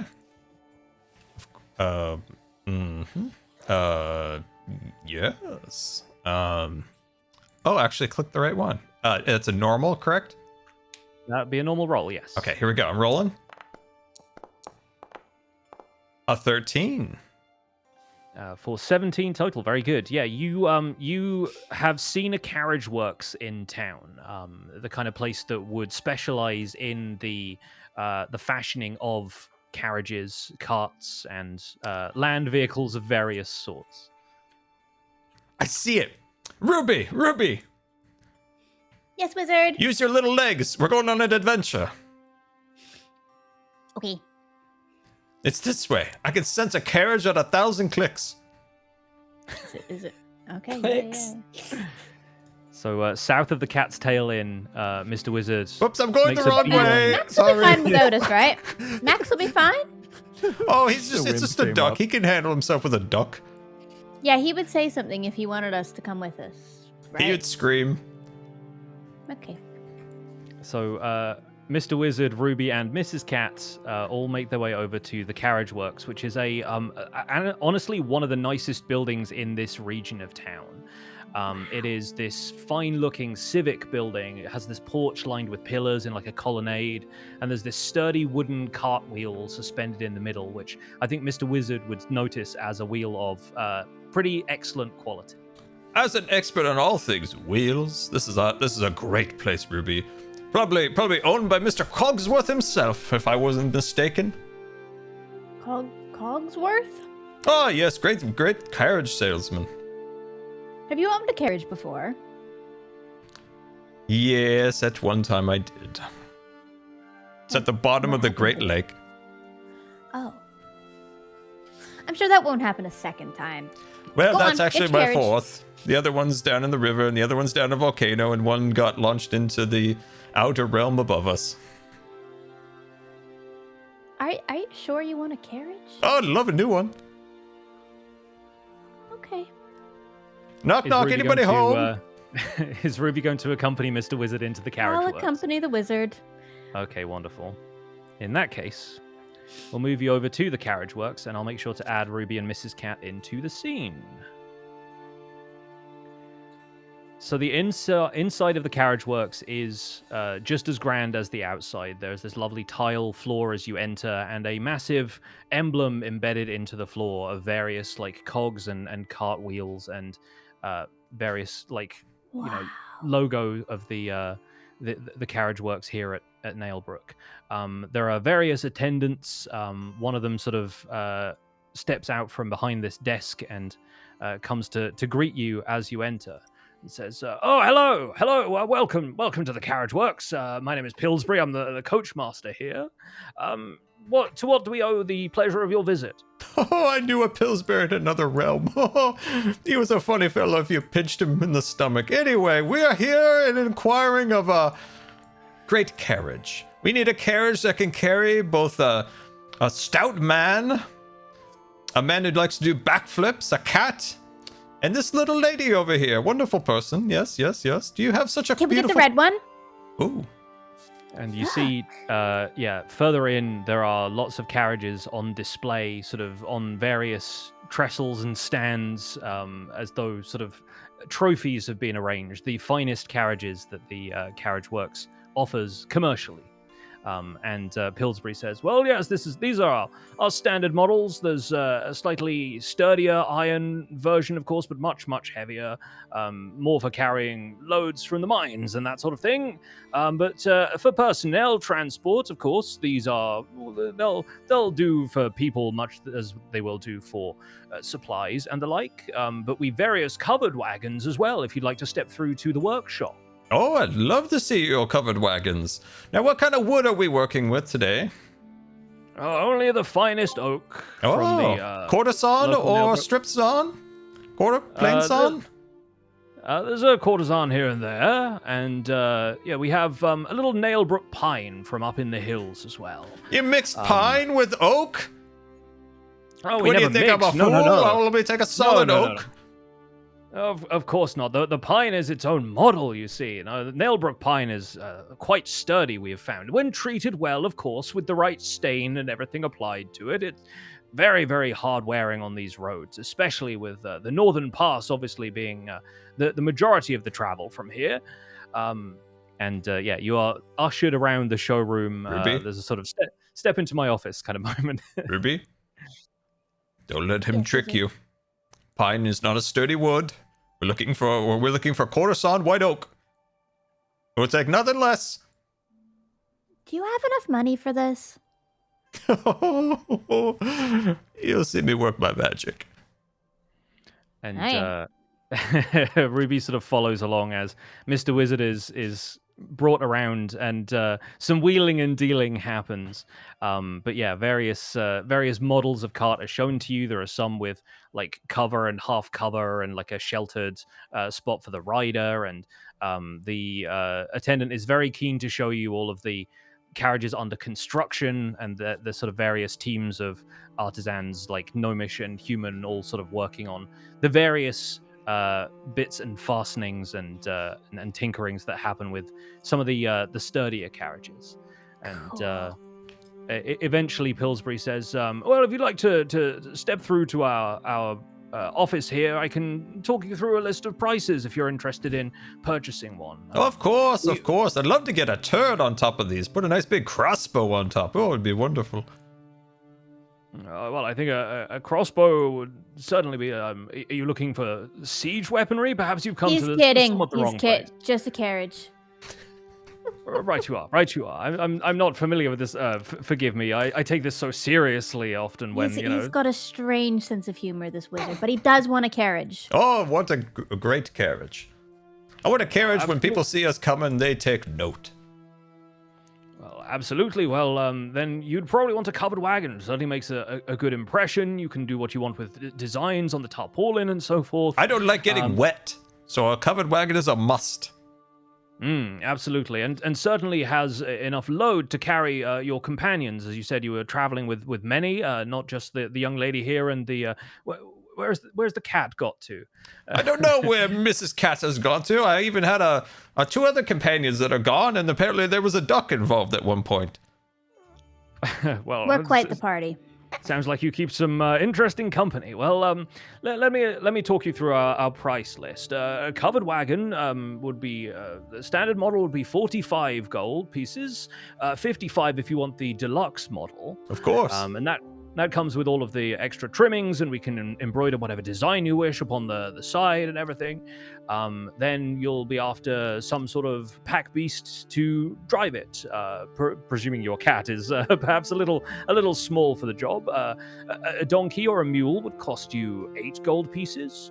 A draft horse would certainly be a more sturdy beast, but would cost you a good deal more, something in the range of 50 gold pieces. And then there's bits and bridles and a pack saddle for the beast, of course.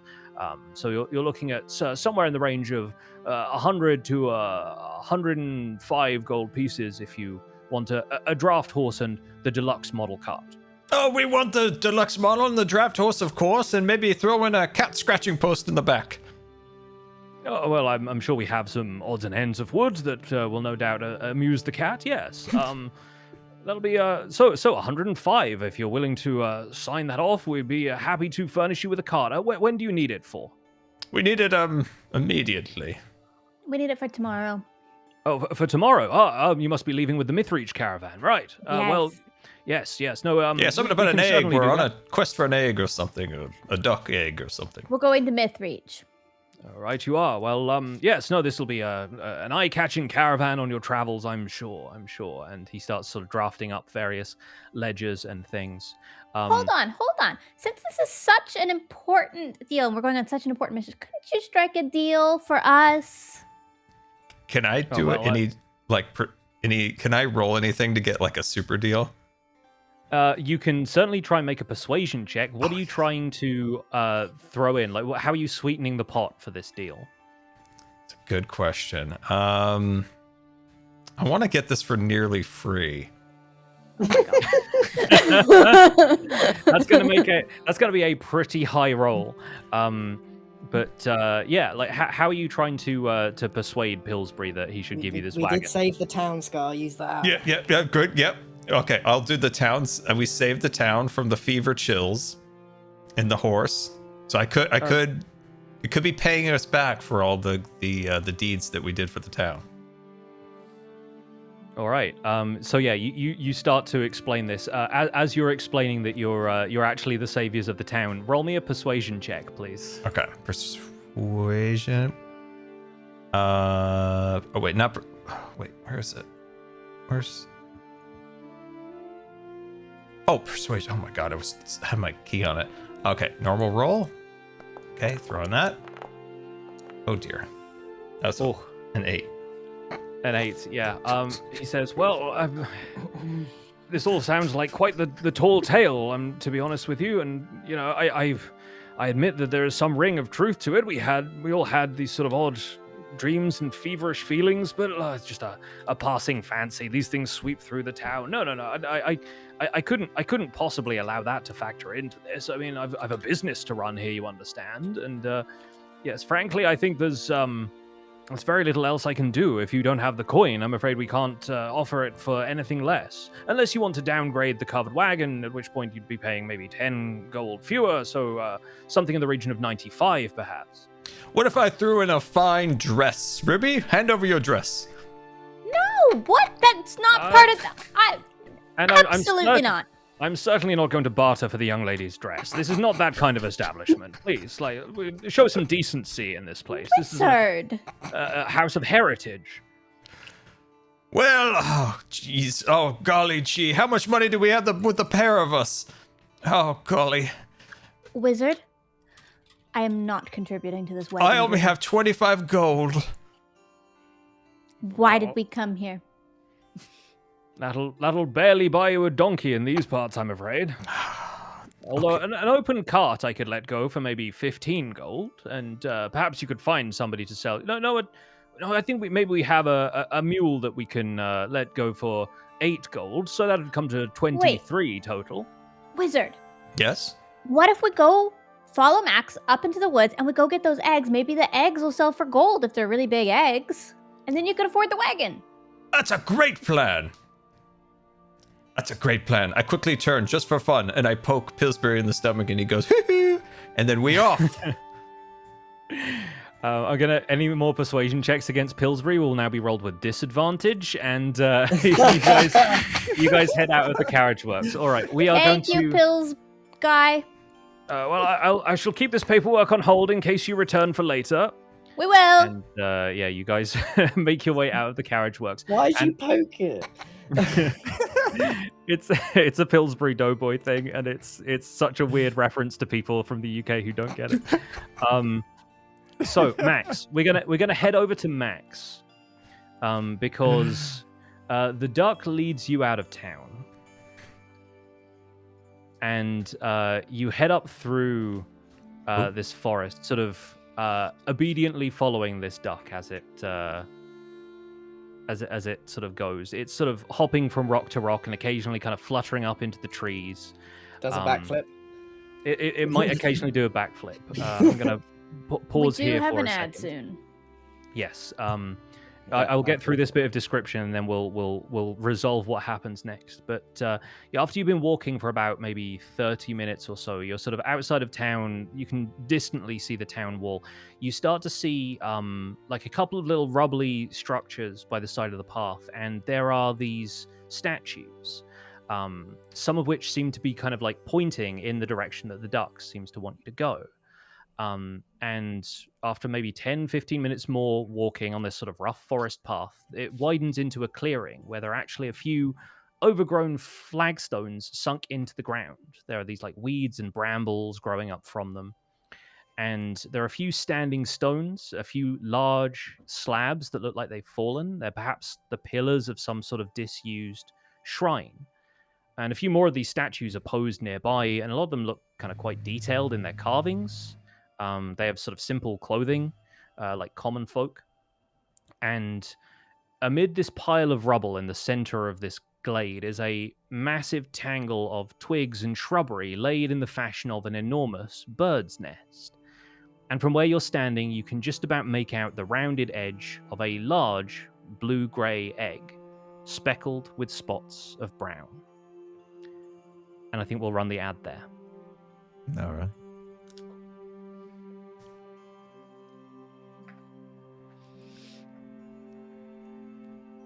Is anybody else's forest not loaded? Mine loaded. Oh, mine loaded. It took a minute, but it did load. It did take a little bit. Mine is still not there. I definitely am gonna not admit that I ran ads as soon as we go into the forest. Oh yeah, no worries. No no. Love you guys. Sorry. It is what it is. Pays for the show. I'm trying to see if there's anything I can do to help Gem's forests It's just load. stuck. Weird. Let me try activate this again. Yeah, switch us It around. says there. you back cannot to switch that. scenes until resource finish loading. Oh no. Huh, weird. It won't even let you switch back. when I'm you're stuck. Uh-oh. Maybe switch Can I to just the click the non- X? Maybe, I don't know. Might Or maybe just try close the like whole quitting thing. out of Foundry and reloading, Yeah, that's what I was gonna possibly. say. Just log out and back in. What happened during the ads? We're in a clearing that has some ruins and some statues of people in common folk outfits, and there is a giant nest in the middle with some eggs in it. It's kind of what you can see, to be fair. Pix did describe what is here.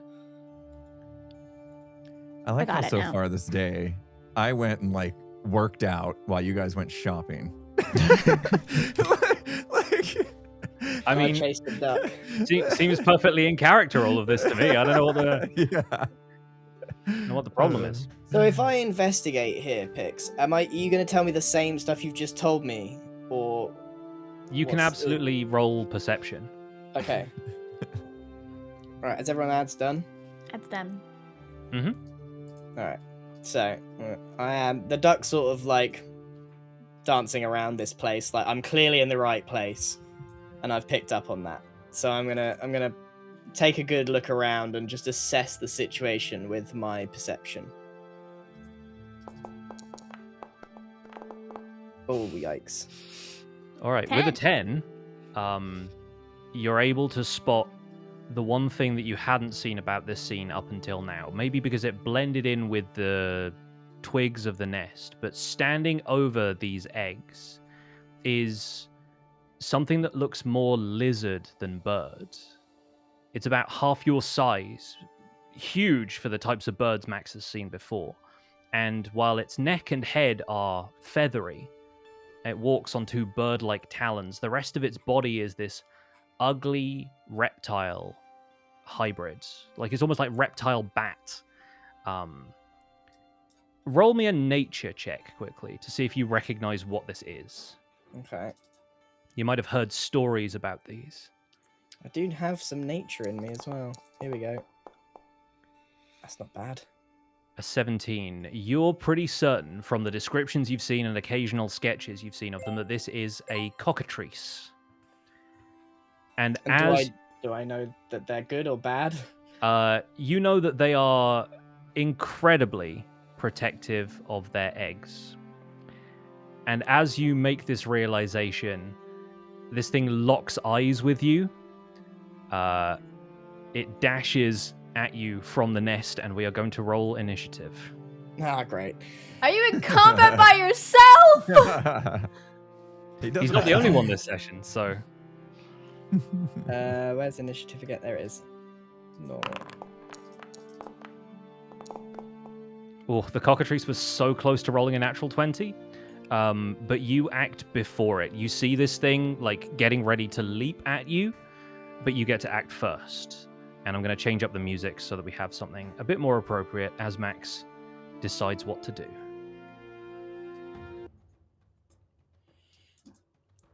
Is running an option? Running might be an option. Hold on. How far away am I from town? If I played my bagpipes really loudly, would... I will honestly say, if you want to give me a performance check and play your bagpipes to see if you can summon help, yeah, I will absolutely let that Me happen. and Mr. Whisper were on the way. Yeah, Ruby. Yeah, because they were on the way, on and the way. I did say not yet. Yeah. So it's We're kind on of our in. way. It's in.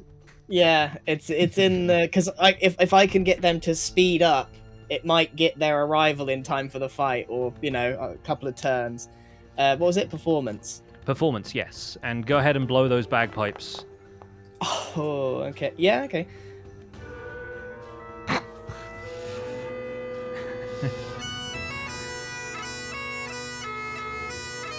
So, I hear it. I Who think couldn't? distantly back in the town of Nailbrook, Ruby and Mr. Wizard, you do hear the lilting strains of bagpipes being blown on the wind, but it is very far off at this stage. So it's going to take you quite a while to get there, especially since Max was walking for like 30 minutes or so. Wizard, how's your jogging? I'm taking ginormous strides forward. I'm running next to him while he's just walking. I can imagine for a second that Ruby is like jumping from tree to tree, going really fast, like going through, and Mr. Wizard is running full pelt, going. Okay, so I guess that is my action, isn't it, to summon help a bit quicker? Your action has been to play the bagpipes, and what an excellent use of that action. Right, this thing is, going to be able to fly over to you. It has a flight speed of 40 feet. And so it charges directly at you. Let me get off the ruler view here. And it moves 35 feet towards you and is going to peck at you with its beak. Okay. We're going to make that attack roll. And it rolls a 13. Does 13 beat Max's armor class? No, I have 15. Okay, fantastic. So this thing snaps at you with its beak, but you're like ready for it at this point. You put the bagpipes away, and you're able to dodge out of the way. So, turn order goes back to you. What do you do? Okay. You know, I never really get to use my mace very much in so far, so I think I'm just gonna whack it one. Fantastic. Roll for that mace. Right. This thing has this sort of like almost bony carapace to it, but it doesn't look like it's very well armored. A 23 will absolutely hit. So go ahead and roll mace damage. Where was that? Oh yeah, damage. Normal hit. Mm-hmm. Oh, come on! Oh, well, that's still a 5 because you get plus Yeah. 4 because of your strength modifier. So that is not bad. All right, this thing takes 5 damage. You clock it upside the beak, and yeah, it immediately comes back snapping for more and is going to take another bite at you. Let's see how it does. All right, and that's a 17, so I believe that hits, correct? That does hit, yeah. Okay, fantastic. It's going to roll damage, and I will need you to make a Constitution saving throw for me, please. As you take 5 points of damage from the bite of this thing, you feel like there is something else going on here. Oh, but that halfling luck kicks in, and you What? two ones. What? Oh my goodness. Okay, well, unfortunately, Constitution saving throws, yeah, it's a crit fail, but like crit fails only really count in combat. So this doesn't have any additional effect other than you fail the save. And with the first failure of this, you feel that the bite of this thing has done something to you. And like you start to feel your skin stiffening where it bit you, like something like maybe it bites you on the leg or the arm or something like that, and you feel like your muscles kind of tensing up.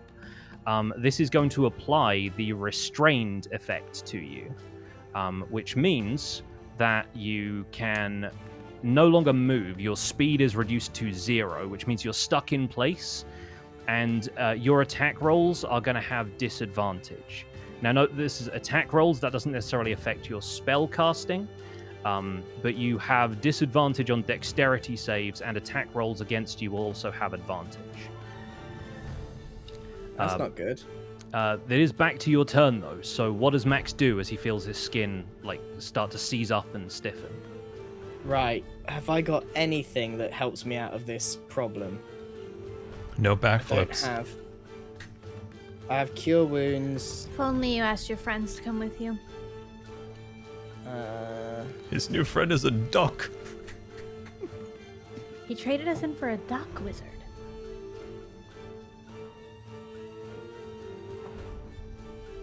We're gonna have a roast anything duck you- after Does this. command help me at all here? I don't believe so, because I don't know if these things understand language, and I think command, you like part of the spell is you have to be able to understand a word of command. Let me check the wording on that, but I will see. Oh, I mean, it does just say a creature you can see within range has to make a wisdom saving throw, so maybe it does. Because if I can, I need to. I'm turning to stone. I need to do something. Can he call the duck to help him? I can tell the cockatrice to flee, but I can't move. Yeah. No, I mean, command doesn't say anything about it, them needing to understand. It might just be like from a spiritual sort of. It's a cleric spell, so yeah, I think you could try using command to get it to run away. Yeah. That seems like. Well, I'm at a disadvantage at whatever I do. Mm. And I just need to buy myself some time, I think. Yeah. Okay, so I'm gonna try command. I'm gonna tell it to go away. Okay, fantastic. How do I cast that? Do I have to click cast spell? Yes. I'll say flee. And this thing is going to make a wisdom saving throw. Come it may on. surprise you to learn that this thing has a +1 in wisdom. What? But we'll see how it does. Here we go. Okay. It just about succeeds, matching your 14. So this thing kind of clucks furiously. I think you sense that something about its its desire to protect its nest is what has prevented the command from actually working. Like, you get the sense that this thing's instinct is overriding your even your spellcasting ability at this point. And with that being everything Max can do on this turn, the cockatrice is going to step in and take another attack with its bite. And it's going to have advantage on this roll because you are currently restrained. And it rolled a 21 to hit, so it's going to be able to inflict a bit more damage on you, which is another 5 damage from the cockatrice. Oh, yikes. Are you gonna die? I'm hurting. All right. The next thing that has to happen is you need to roll another Constitution saving throw. Because you feel that stiffening move, like that stiffening feeling kind of moving up your body into your shoulder at this point. And that's a 4. Max! Max! And that stiffening feeling hits your chest and accelerates. You feel it moving through you, and you recognize too late that some of the statues around this clearing were so finely worked that they could not have been anything other than real people who were turned to stone. And that seems to be your fate as well, as Max Blunder becomes a statue here in this clearing. No! Oh no. And combat is going to end there. Mr. Wizard and Ruby, you begin your walk up to this clearing. We're running. You're running still, yeah. You begin the climb, up to this clearing. And I'm going to change the music to something a little different here, as we continue this scene. There we go. All right, Max. You don't know how long it is. You don't know how long it's been. Your eyes are sort of glazed over, looking inwards. You feel something land on top of your head. There is a soft, cracking sensation, and the feeling of some sort of liquid slowly oozing down the side of your head. Then you realize that you can feel your head again. Then you realize that you are thinking, and your eyes are open, and something is still balanced on top of your golden hair, but the rest of your body feels numb. You feel whatever is on your head push off. You hear the flap of wings, and a bird-like shape flutters down in front of you. The duck lands on the flagstones and turns to face you. Blimey, that was a close call, kid. You was almost architecture.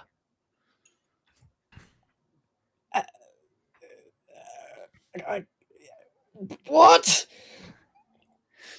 Behind the duck, the cockatrice stands frozen in its nest, completely unmoving, as though it itself has turned to stone, although you can sort of see this slight twitching to it.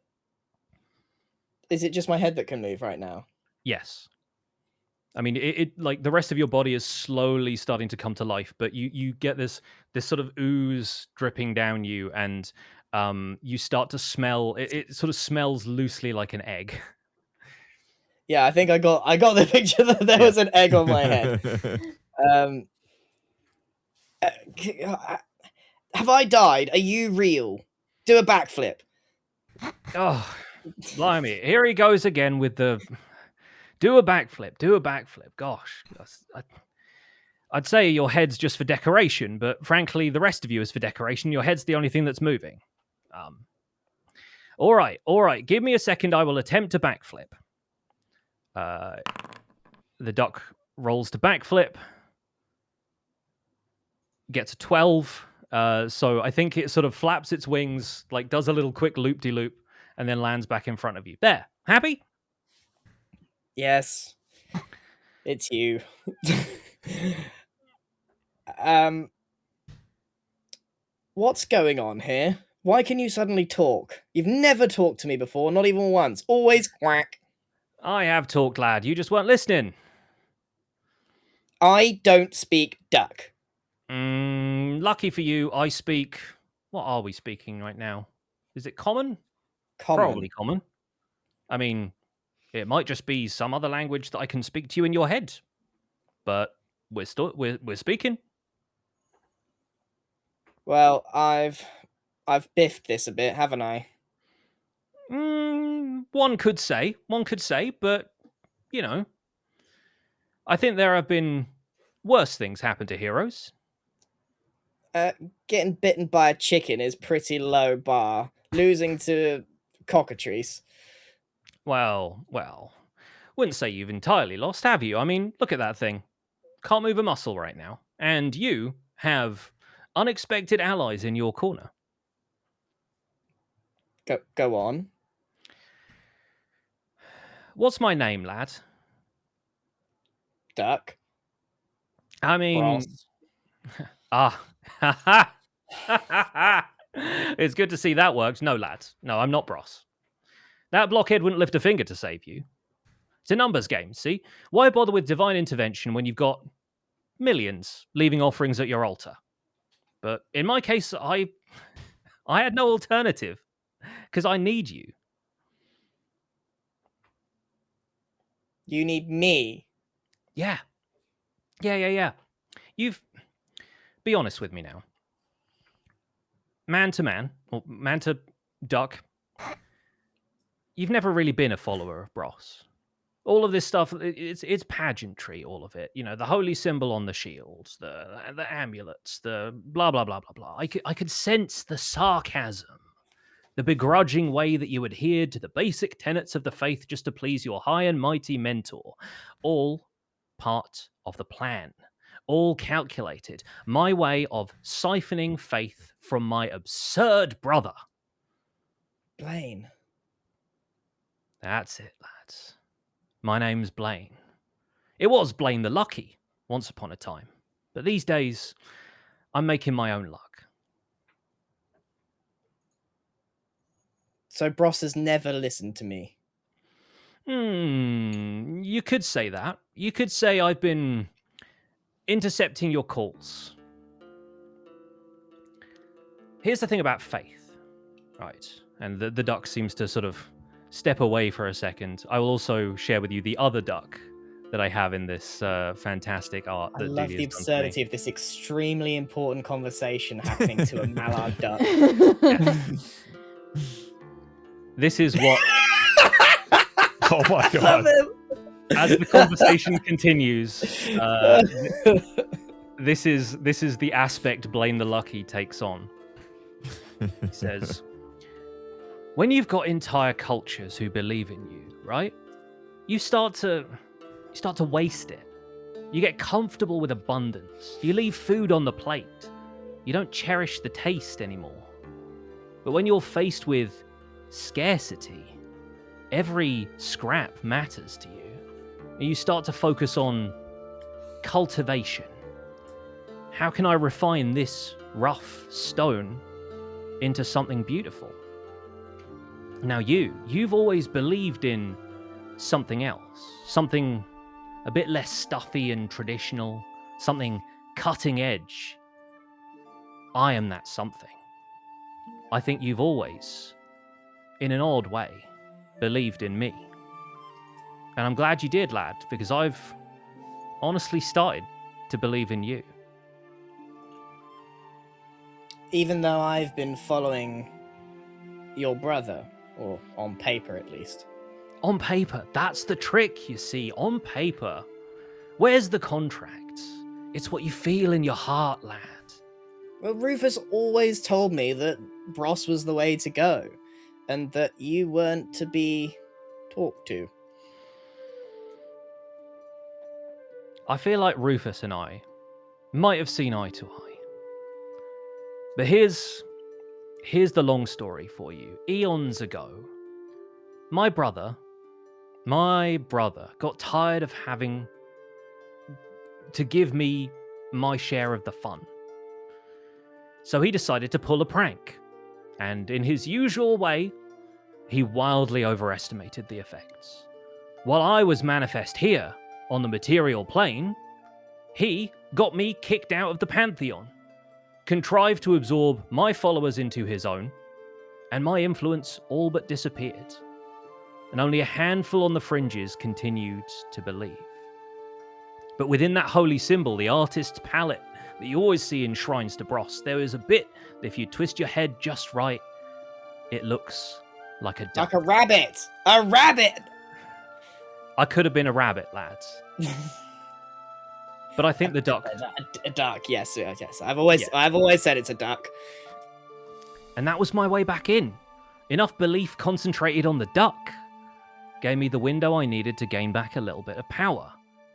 And it's that power I can give to you, a little bit at a time until you build up more of a tolerance for it. This, he sort of gestures with his wing over to the cockatrice that's still kind of held in place by whatever force he's able to exert over it. And he says, this isn't the kind of magic I can share with you right now, unless you want your brain to fall out of your backside.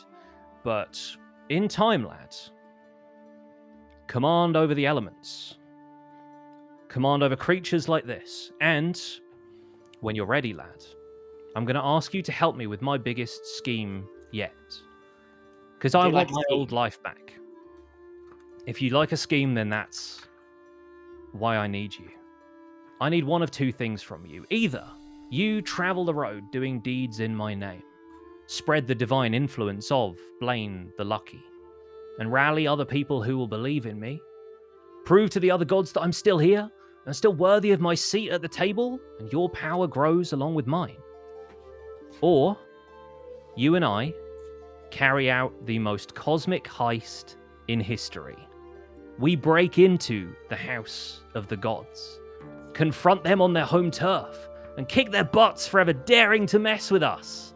And Max Blunder gets to carve his name into history. I'm sort of pondering it, and I start to sort of move my hand and shake off this stony feeling. You're the master of the arts of deception. How do I know that you are not deceiving me right now? That's the trick, lads. You don't. But try casting a spell without me. Shall I try? Yeah, go for it. I'll try just to see this through. I'll try casting Cure Wounds on myself. And as you try,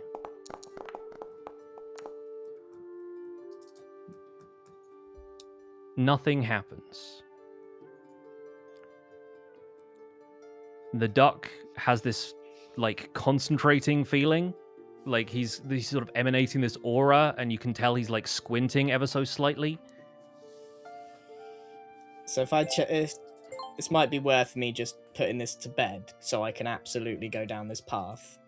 I'm gonna roll for insight. Is that right?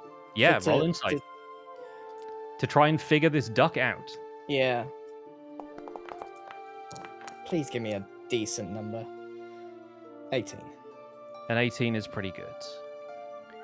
You're talking to a duck, and that seems like an absurd enough set of circumstances as it is, but the cockatrice that so easily ran at you earlier is now frozen in place on the nest behind you, and you feel this pull towards this duck in the way that you felt it earlier in the shrine when you were trying to reach out to something divine in that space, and something about it just clicks for you. You think, this might just work. It's the most absurd possible thing it could be, but you trust this duck, possibly with your life. I look him dead in the eye, and I crack my eye and I salute the duck, and I just say, whack. I knew you'd come around, lad. Let's get back in the fight, yeah? And the cockatrice starts to move again. Wait. You and Ross are two sides of the same coin, correct? Yes. So do I need to change my shield? Is this still okay? Is this good? Do I need to draw a rabbit duck on it? We'll work on it, lad. We'll work on it. The duck Right, is going to roll initiative as well. No way is the duck going to fight. Yeah, he is.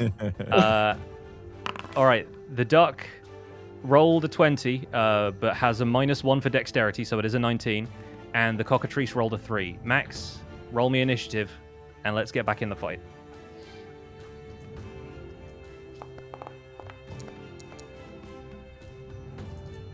$13. Fantastic. Okay, so Blaine is going to go first. Blaine is going to head back over here. We'll say he has about 20 feet of movement. He is flapping and waddling his way in that direction. And he's going to break his concentration for the Hold Monster spell he was using. And he is going to cast Mass Cure Wounds. And that's going to affect Max.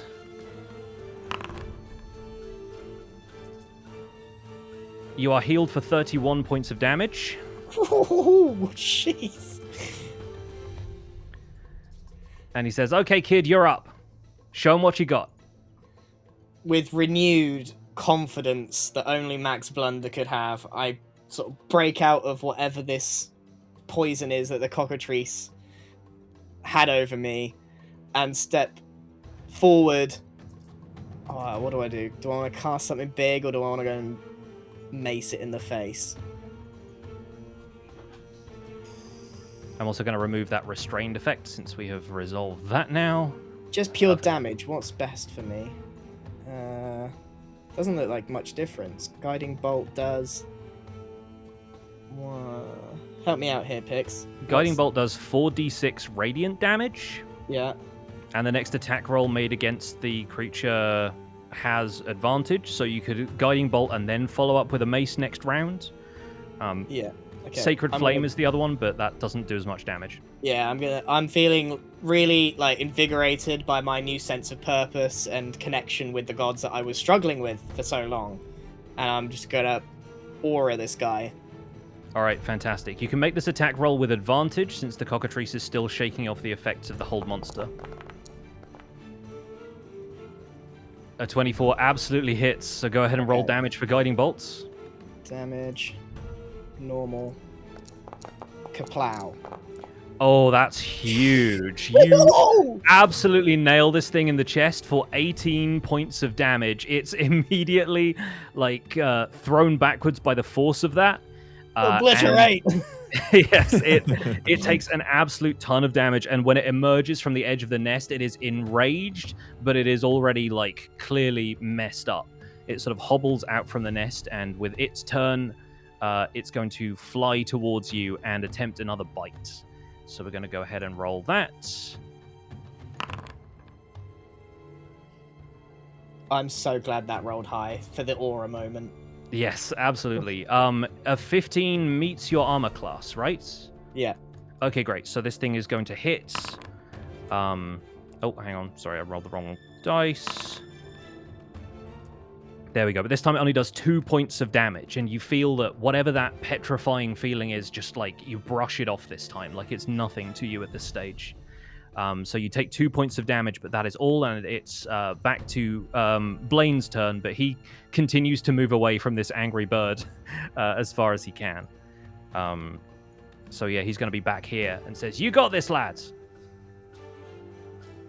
No fireball, no laser beam.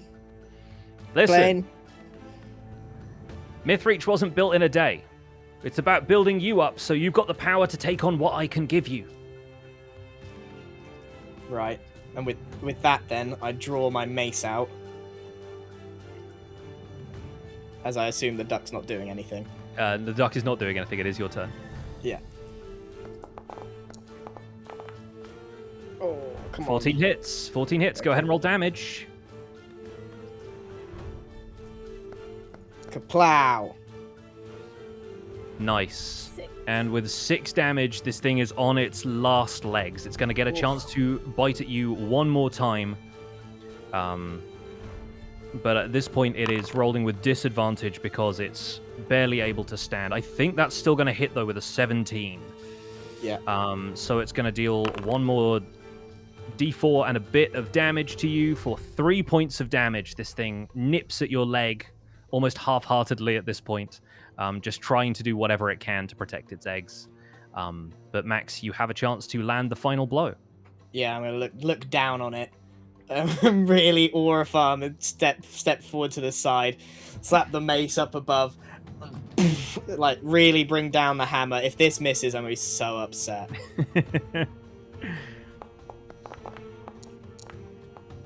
No, with a 17, that definitely connects. Roll that damage and let's see how you end this thing. Boom. All right, with 8 points of damage with that mace attack, the cockatrice crumples to the ground under the force of your mace. And we're out of combat. Whew. I sort of turn to Blaine and go, lucky we didn't panic. I knew you had it in you, lads. And at this point, I think Ruby and Mr. Wizard arrive on the scene. So bear with me while I drag And your with an character ad. into the scene. And Yes, with an ad. we'll, Good time we'll for an run ad. an ad there. I think it already went, but all right. That was awesome. That was cool. That kind of played out That was a roller narratively coaster. very well. The dice are excellent Why is it a collaborators. duck? Because Pix Who, DM me and which said, which what one of animal?" you chose duck? Was it Pix or Grin? Uh-huh. Now Max isn't a statue anymore, is he? No. I'm out of Okay. just. I was 100% going to tell Ruby we could Can sell the we statue for the cart. understand the duck? Or does it Huh? sound like Max has just been quacking to us as we approach? I mean, you arrive as he lands the final blow on the cockatrice. So yeah, Max, you see Max just like absolutely just see- pulverize this like mutated lizard bird bat hybrid in front of you. Right. You just saw me aura farm and just absolutely decapitate this cockatrice. But he looks like he's talking to himself, right? Like we don't know anything about the duck. The duck's gone. Right. Right, I got 20 seconds. Can we get a small recap? I just obliterated a cockatrice after finding my god. That is the best small recap I can do. God appeared to him in the form of a duck and said, "Let's break into the pantheon," basically. Yeah. And gave him the power he needed to absolutely whomp a cockatrice. Also, did the duck poop on his head at one point? I felt like there was It put some egg on my implied head. poop. Laid an egg and It's an egg. it laid an egg. egg just drooped down. That was great imagery on all that. Man, what if I didn't turn to stone? I mean, it could have happened that way. Yeah. Could have missed it all. Right, we're back.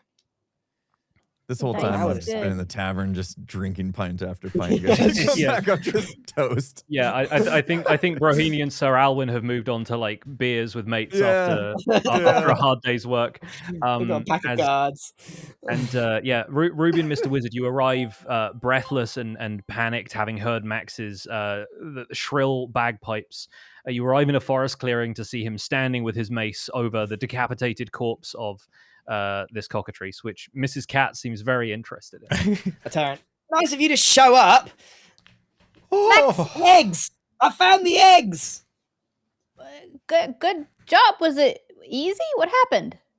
I'm not keen on sharing the details of exactly what this duck is asking me to do because I feel like the heist and the deception is something I'm keeping to myself for now. There's a chicken guarding the egg. I'll be honest, the eggs are disproportionate to the chicken, so I don't really want to think about how it laid them. But there they are. Huh. Do you think we could sell them? Wizard wants a carriage. I was hoping they were gold. There's some kind of blue. That will fetch a handsome price. We can sell blue. A bit of I'm gold. eating these eggs. I'm just going to put Max, that out there right now. You are not Max, selling Max. these eggs. Think Not about the a carriage. chance. Not a chance on this earth are you taking those eggs to sell for 2 or 3 gold. Not a chance. They are going in my stomach. I am Hold on. starving. We should see how much they're worth before they go in your stomach.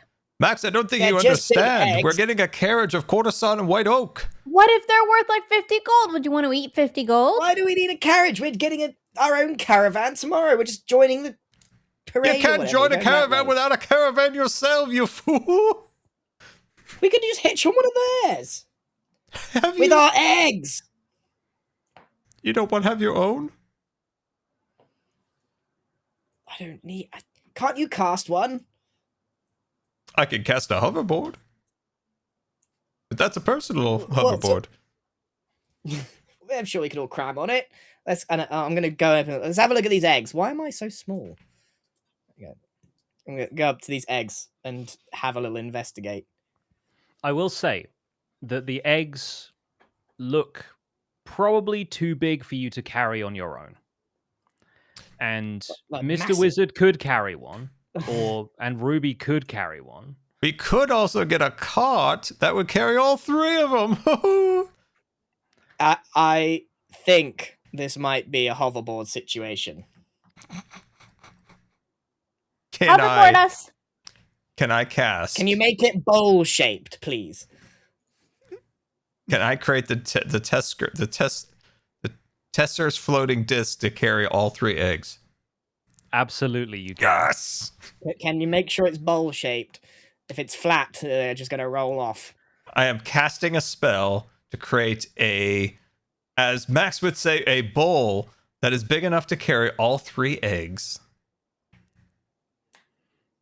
All right. Fantastic. Yes. These eggs are even bigger than I thought if they're hard to carry. That's why we should sell them. Yeah, I think something about the size of the eggs makes it really difficult to like get your arms around, and you're worried about breaking them on the walk. And Yeah. so, yeah, I think Mr. Wizard's disc is apparently 3 feet in diameter, which is a decent sort of size.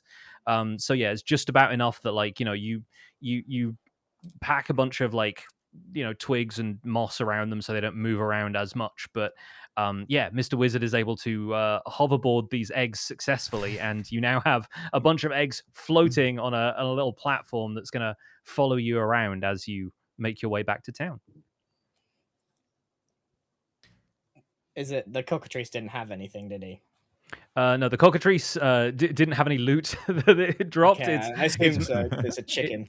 Its mangled body is lying on the ground, but I think the eggs at this point are the loot because yeah, you've at least heard from Hal that they're going to make a heck of an omelet, and who knows, there might be some people in town who are interested in. And there's parting nothing with we some can do gold to for. these statues to bring them back.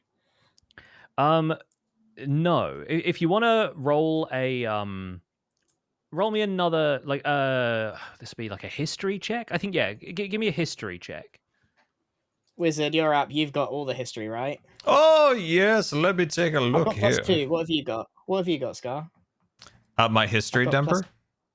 I've got +2 on history. I got +6. Yeah, all right. You're up, Patrick. All right, I'm rolling. Whoa. Oh, come on. Nat 20. Come on. Mr. Wizard, you immediately understand what's been going on here. Like, there's the cockatrices on the ground. You've heard of cockatrices before. You recognize that there are some very kind of fine statues. It's a miracle that Max wasn't turned to stone himself, because cockatrices are known for doing this sort of thing. And yeah, you recognize that, like, after a little while, the effects of it wear off the way that spells tend to do. This is more like a a natural kind of toxin secreted by the cockatrice, but it is something that only petrifies people for a given length of time. Sometimes it's as short as a day, sometimes it's as long as a week, but these people may just be here as, they've been kind of foraging for stuff recently. And if there are any sort of disappeared people in town, maybe they'll find their way back to town before long. It was good we did show up here because these people may turn back into humans again, and we could use that as bartering chips for the wagon to say that we saved the town again. That didn't work the first time you did it. I don't know why it would work the second time. Pillsbury and I have a special connection now that I poked him in the stomach. Travis, are you saying that these statues are just going to turn back to normal? Yes. Well, give them time, and they'll start turning themselves back. You were bitten by the cockatrice, correct? Yeah, Max, how did you avoid being a statue? Yeah, that's a good question. You should be a statue, young lad. That's a miracle. I look Ruby dead in the eye and do a backflip.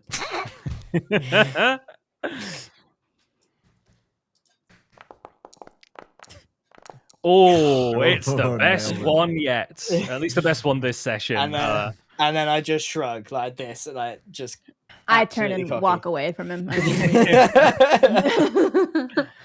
All right, fantastic. I think we're not taking these statues with us. We'll leave them here. The statue's perhaps a little bit too heavy, but Mr. Wizard is pretty confident that they will return to normal. And we'll use it for bartering. And we will gather everybody back in the town of Nailbrook. And I will try and remember where everybody is on the map. Lovely. All right. So I'm going to drag you all back to the Cat's Tail Inn. Mrs. Cat included. And Max is up here. The duck is gone at this point. You do not know where Blaine the Lucky has disappeared to, but he does seem to have wandered off. And is you hear the occasional sort of faint quack as you make your way back down from the hills above Nailbrook to the town. And Max, I think you take that as perhaps he's still watching you from somewhere, although you're not entirely certain where. I've got an inexplicable grin, and I'm generally so happy, as my character, as you may have noticed from the sessions, has never really connected with the holy aspect of being a cleric. He's quite adept at being a cleric, but has never found true connection. You saw when it was in the temple that I wasn't really into it and I'd had enough of it, but this proposition from a strange duck has given me a new sense of purpose. And so, Max has an extra spring in his step somehow. And you're wondering why just beating up this strange lizard bird thing is making Max so happy, but maybe Ruby and Mr. Wizard don't question all that much. Well, he backflipped. That's enough. All right. You meet Brohini Dudestone back at the Cat's Tail Inn. Brohini has already had several pints and seems to be making quite merry at this stage. Where have you guys been all day? Bro, you missed it! You missed everything. Right, next time we're not splitting up. I'm telling you, we stick together. You should have seen Sir Alwyn taught me the sickest moves. You want to see them? I'll show you right now. Let's roll for some acrobatics up in here, guys. You got to see this. It's so cool. Well, what did he teach you? I'll show you. Hold on a second. Where's my acrobatics? I'm going to show you right now. Did Bro actually learn how to parry? Oh, dear. All right, well, that wasn't the best I've seen today, but it was something. The parry he attempts is sort of like a backflip parry of his own division that doesn't quite land. But yeah, you get the sense there is a little gleam in Brohini Dudestone's eye. He has been taught a couple of things that might be brought to bear at some stage. Proud of you, bro. I'll show you tomorrow when I'm feeling better. You'll see. So what have you guys been doing all day? What'd you buy me? The wizard needs a carriage. Were we supposed to buy Bro a gift? Yes. I assume that's what you were going to do when you went to the store and I went to the... Unless you fit into a dress that fits a 4-foot tiefling, I don't have a gift. I look in my pockets and I pull out the map. Here you go. And I chuck the map towards him. Max, you know I can't read this. I'll tell you what, I'll put it back in my pocket then. Oh, thanks anyway. Well, I learned some sick moves. I'd love to hear what you guys have been up to, though. I think at this point, Hal comes in and sees the 3 giant blue eggs floating on the hoverboard and says, Just the man I want to see in a time like this. Check it out, pal. Eggman, look at this. "My word, Mr. Blunder!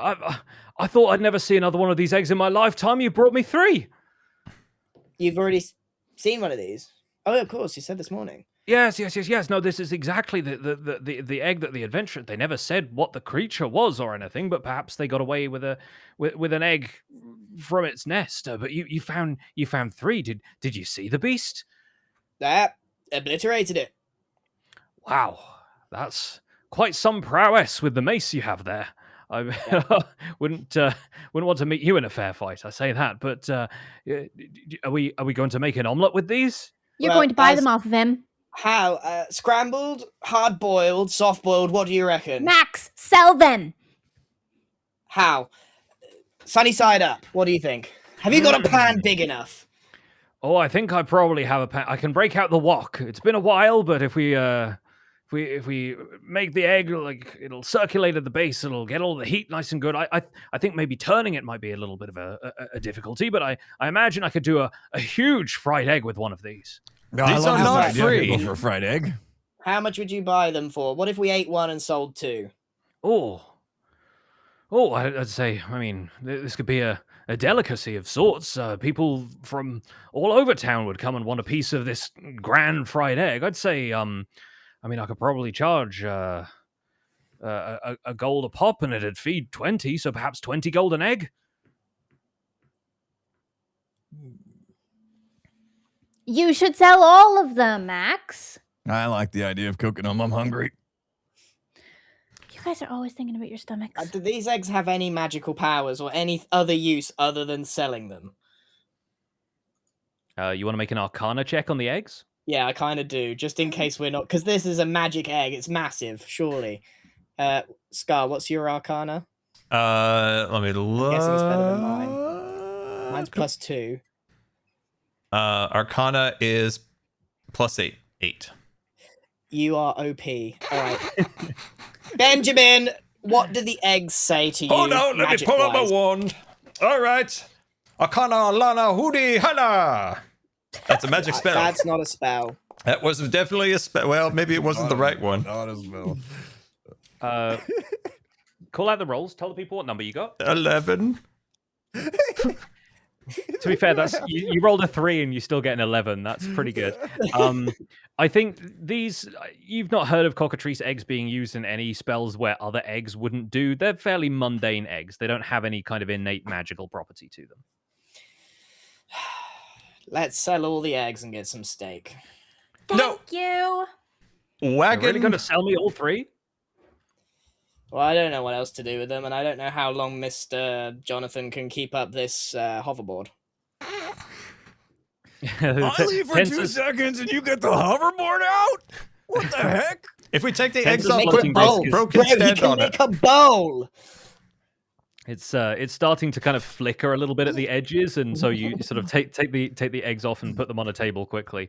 And Hal goes behind the bar and starts counting out 60 gold pieces. Is there? And I sort of say to the group, is there any world we don't want to hatch one? Can we have a pet cockatrice? We already have a cat, and I feel like that's more than we can handle. And we got a duck wandering around. Whatever happened to the duck? Yeah. It turns out beast need to be so close to me. Turns out it was just a duck. Just really wanted me to go that way. Peculiar, peculiar, peculiar. I don't believe Wizzy, you. take your cat. Was it called? Get it away from me. I think I'm allergic. Oh, I'm so sorry, Mr. Bro. Why don't you stand on the hoverboard for a minute and just have a little fun? Oh, that sounds great. Thank you. I'll do that. Brohina Dewstone does some kick flips on the hoverboard around the bar. Right. I have in my inventory the cracked fire opal. And You do. it does say it was once worth 1,000 gold, and it now renders the much less useful. Is this? I didn't give it an opportunity to sell this, so I might ask how much it's worth, or do you think I should keep it, squad? Go to the jeweler. Do you think it's just a sell thing or something to keep? Well, we need a carriage. We do need a carriage. With that, we could get an upgraded carriage. How?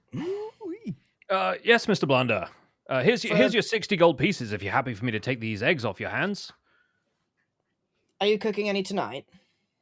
Oh, I expect so, yeah. We'll have a sort of a grand opening. Limited time offer. Give us 59 and just give us a small plate. Oh, right you are, Mr. Blunder. 59 it is. And he takes 1 gold piece out and hands you the bag. So add 59 gold to your inventory. And I take the fire opal and I just sort of hold it like this. You know, you for a bartender, you seem to know everything about everything. Do you know if this is worth selling? Oh, I don't know. Gem sort of seems to have lost its luster, really. But perhaps the jeweler in town might be able to make something of it. Right, okay. Well, thank you. Hold on, I need to add gold to my thingy. What was it 59? 59, yeah. 64. All right. Got a bit more gold now.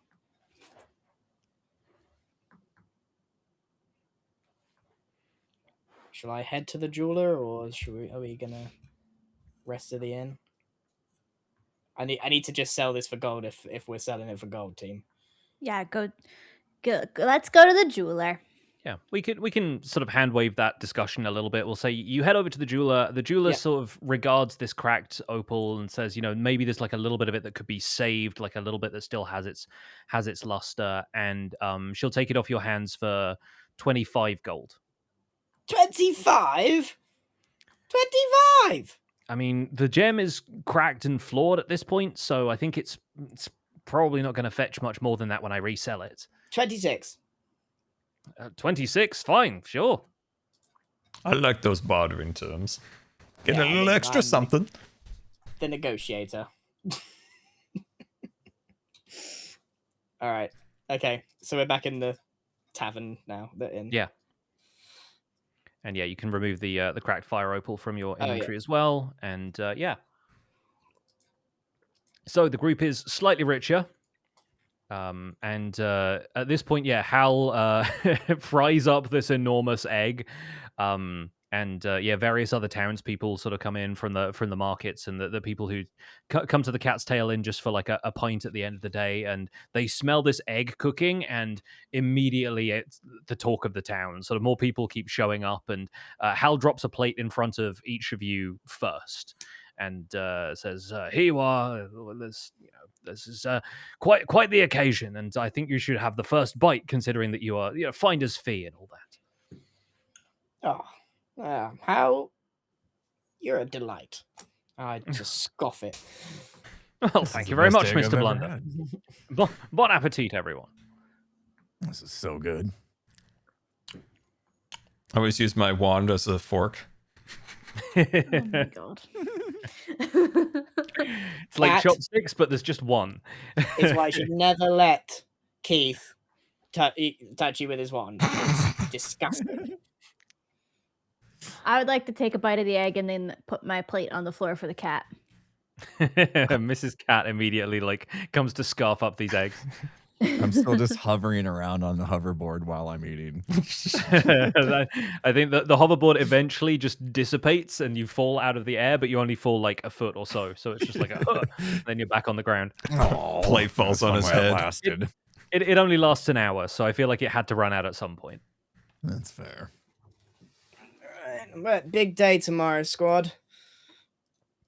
We're gonna head out of town. Max, where do you want to go exactly? I mean, we're gonna go follow this caravan, but we've been traveling together for a long time now. What, should we separate? Mythreach sounds good to me. Okay. I'm in. Adventure I know awaits. a good chap in Mythreach. Ted, his name was. I'm off to bed. Ted? I really hope we get in a fight tomorrow. I want to show you my new moves. Ted? All right. Yes, Ted Todd. He lives on 16th Willow Lane. I'm going up the stairs. Yeah, What a so day. this time.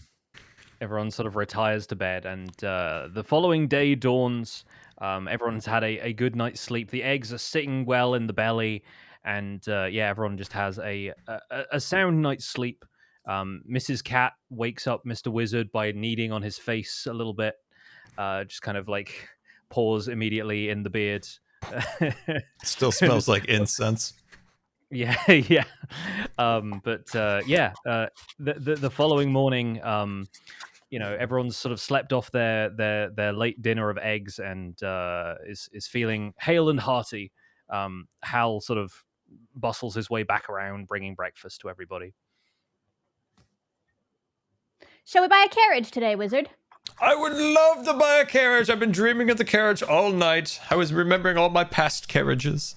They all have Max. names. We need a name for our new carriage once we purchase it. Max You know, Blunder, we are going to need your gold.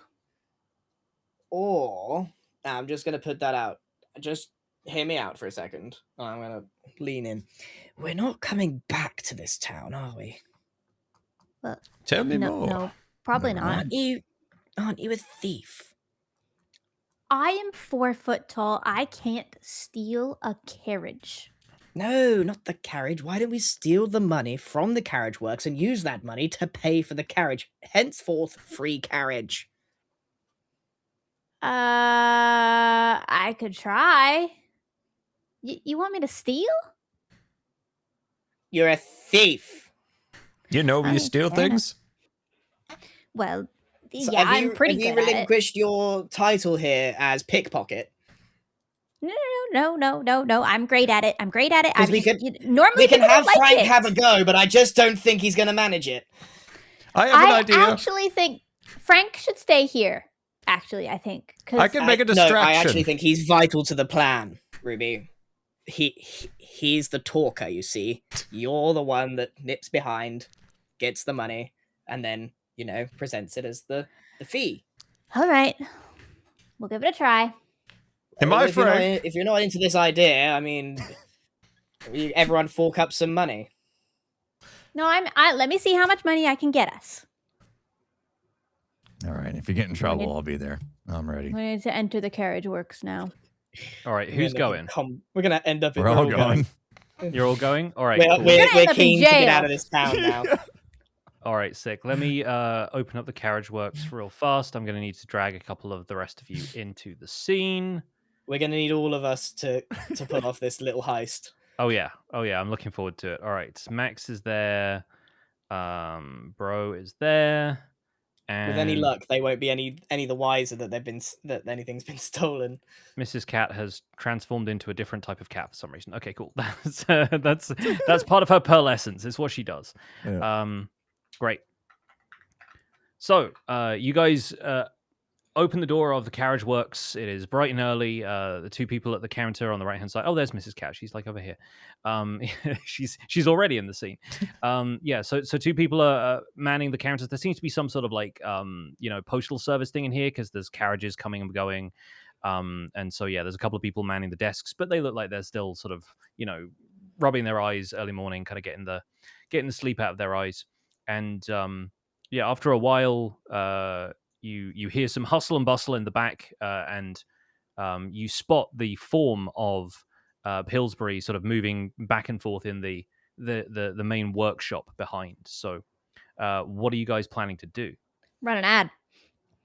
Oh yeah, good idea. We're running a heist on Twitch chat. Yeah. Oh gosh. Ha. Oh. So behind the scenes plan, guys, I reckon Sky, you need to run interference here. I might send the cat to distract one of them and then go on, then take maybe I need to figure out where the gold Bro is and we first. have a You do the conversation perception about check first. dwarfs lifting each other up. Perception checks first. We all need to have a look round for where they're keeping the money. Okay. All right, you can all roll those now if you want to. I think Mr. Wizard and Ruby, your perception might also apply to retroactively to the areas that you've been in here already. So, Also, Scar, don't forget you can send your cat to go look as well, Yeah. telepathically. 19. it says Gemini Tay privately rolled some dice. Oh, wait, really? Privately? What? Yeah, you did like a blind I did roll, 11. I think. No, I just clicked at it like normal. Weird. There's a But bunch of icons above the chat window that I think one of those you might have maybe clicked by mistake at some stage, because the public Blind roll GM on the roll. left should be I've clicked it highlighted. now. Yeah. Self roll, private, public roll. Yeah, it should be public roll. But yeah, no worries. If you say you got 19, I believe Well, it's on you. screen, so I can't lie about it. Yeah, there you go. It's on your screen, but not mine. It's on my screen. I can't. Even as the game master, I can't then look at what dice you've privately rolled, which is really strange. Wow. But I guess sometimes people roll stuff to themselves, and that's also fine.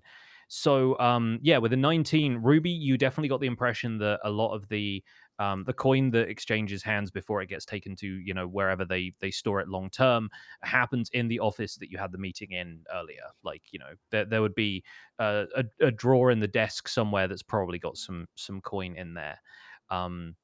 Everybody else, you kind of get the lay of the land. Mr. Wizard, obviously you've had a tour of this place, so you know it pretty well. So you know where to send Mrs. Cat to be most distracting. Bro and Max, you get the sense that this place is a fairly like what would you say, like formal kind of place. But it seems like the two people who are on duty right now aren't really paying a ton of attention. And Ruby seems intent on somewhere in the back. Guys, Yeah, got it. I got to get back in the office. You guys got to keep him out of the office.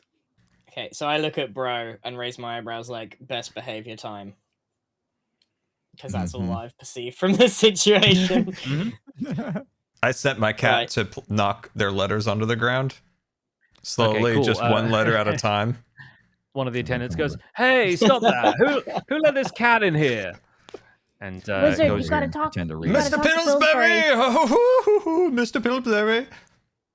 "Oh, I'm surprised to see you back. I was expecting you yesterday." Oh, come forward. I brought my friend Bro here. He has some great stories of wagons from the Dwarven lands. Oh, yeah. We've always had good relations with the dwarves. Back in the day, we never sold them wheels because, you see, the dwarves, they don't actually use wheels. They lift their carriages and they put the carriage on their backs. It's a very peculiar way. Tell them more, Bro, about your carriage lifting days. I mean, why tell them when I can show them there's carriages in here? Where's your heaviest carriage? I'd be happy to lift it up. This one and over show you here. how I'm to just do going it. to make sure that these two are I'm kept busy. sneaking. Yes, Ruby, please roll me a stealth check.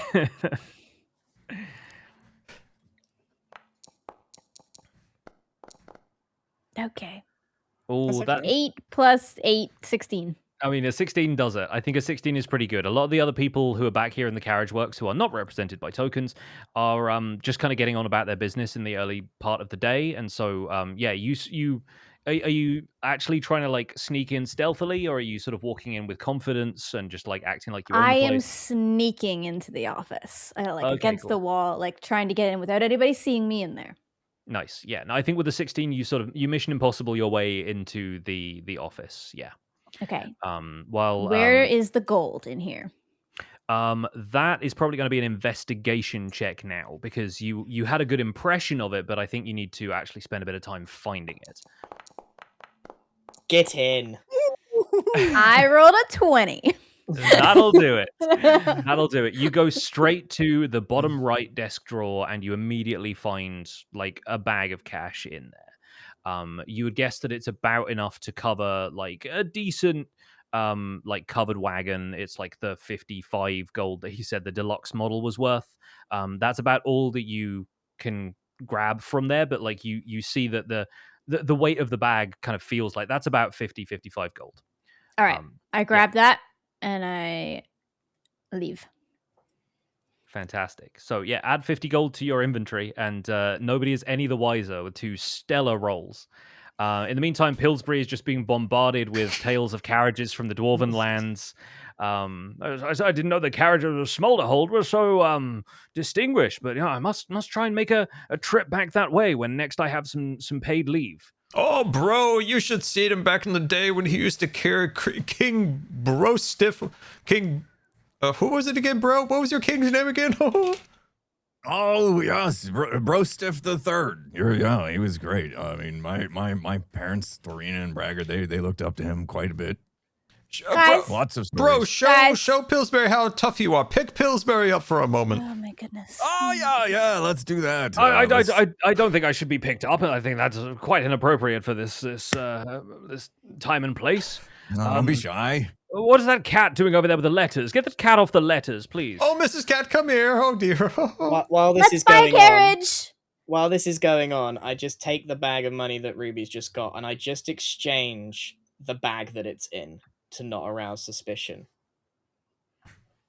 Good move. I like that. So yeah, you sort of you wave a fresh coin pouch in Pillsbury's direction, and he says, did I say you're ready to make a purchase?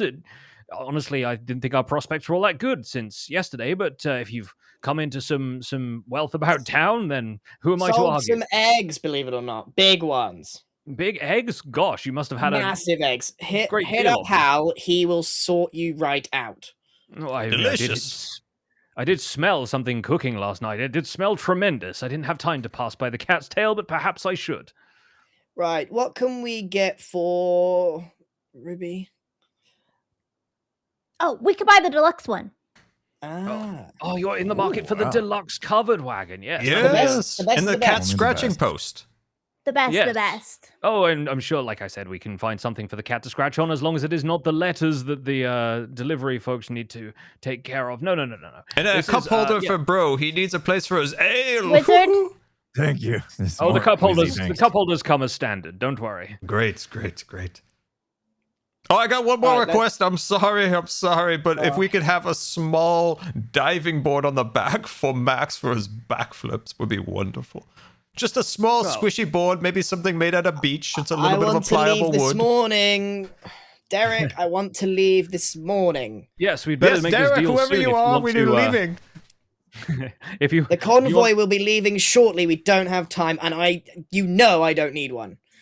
Yes, in fact, some of them have come to pick up their carriages first thing, so you're perhaps the last ones out the door. But we do still have a deluxe model. I'm sure we can work this out. Just step into my office, and yeah, you guys. I don't know where the office is. I could possibly remember. Oh, Ruby would never remember. Shut up. with Mr. Wizard almost giving the game away. Everybody moves into Pillsbury's office, and yeah, you complete the deal. So he brings out the paperwork that he had yesterday, and who am I putting down as the owner of this carriage? Is that you, Wizard? Oh, sure. Put me down. Mr. Wizard, of course. Mr. Wizard from Windendale. Now, I assume you need a full name here, Um, Pillsbury. Yeah. Needs to put me be down as official. Pillsbury Wizard. That is not your name. That's That's his not- name. That's Wizzy. First and last name.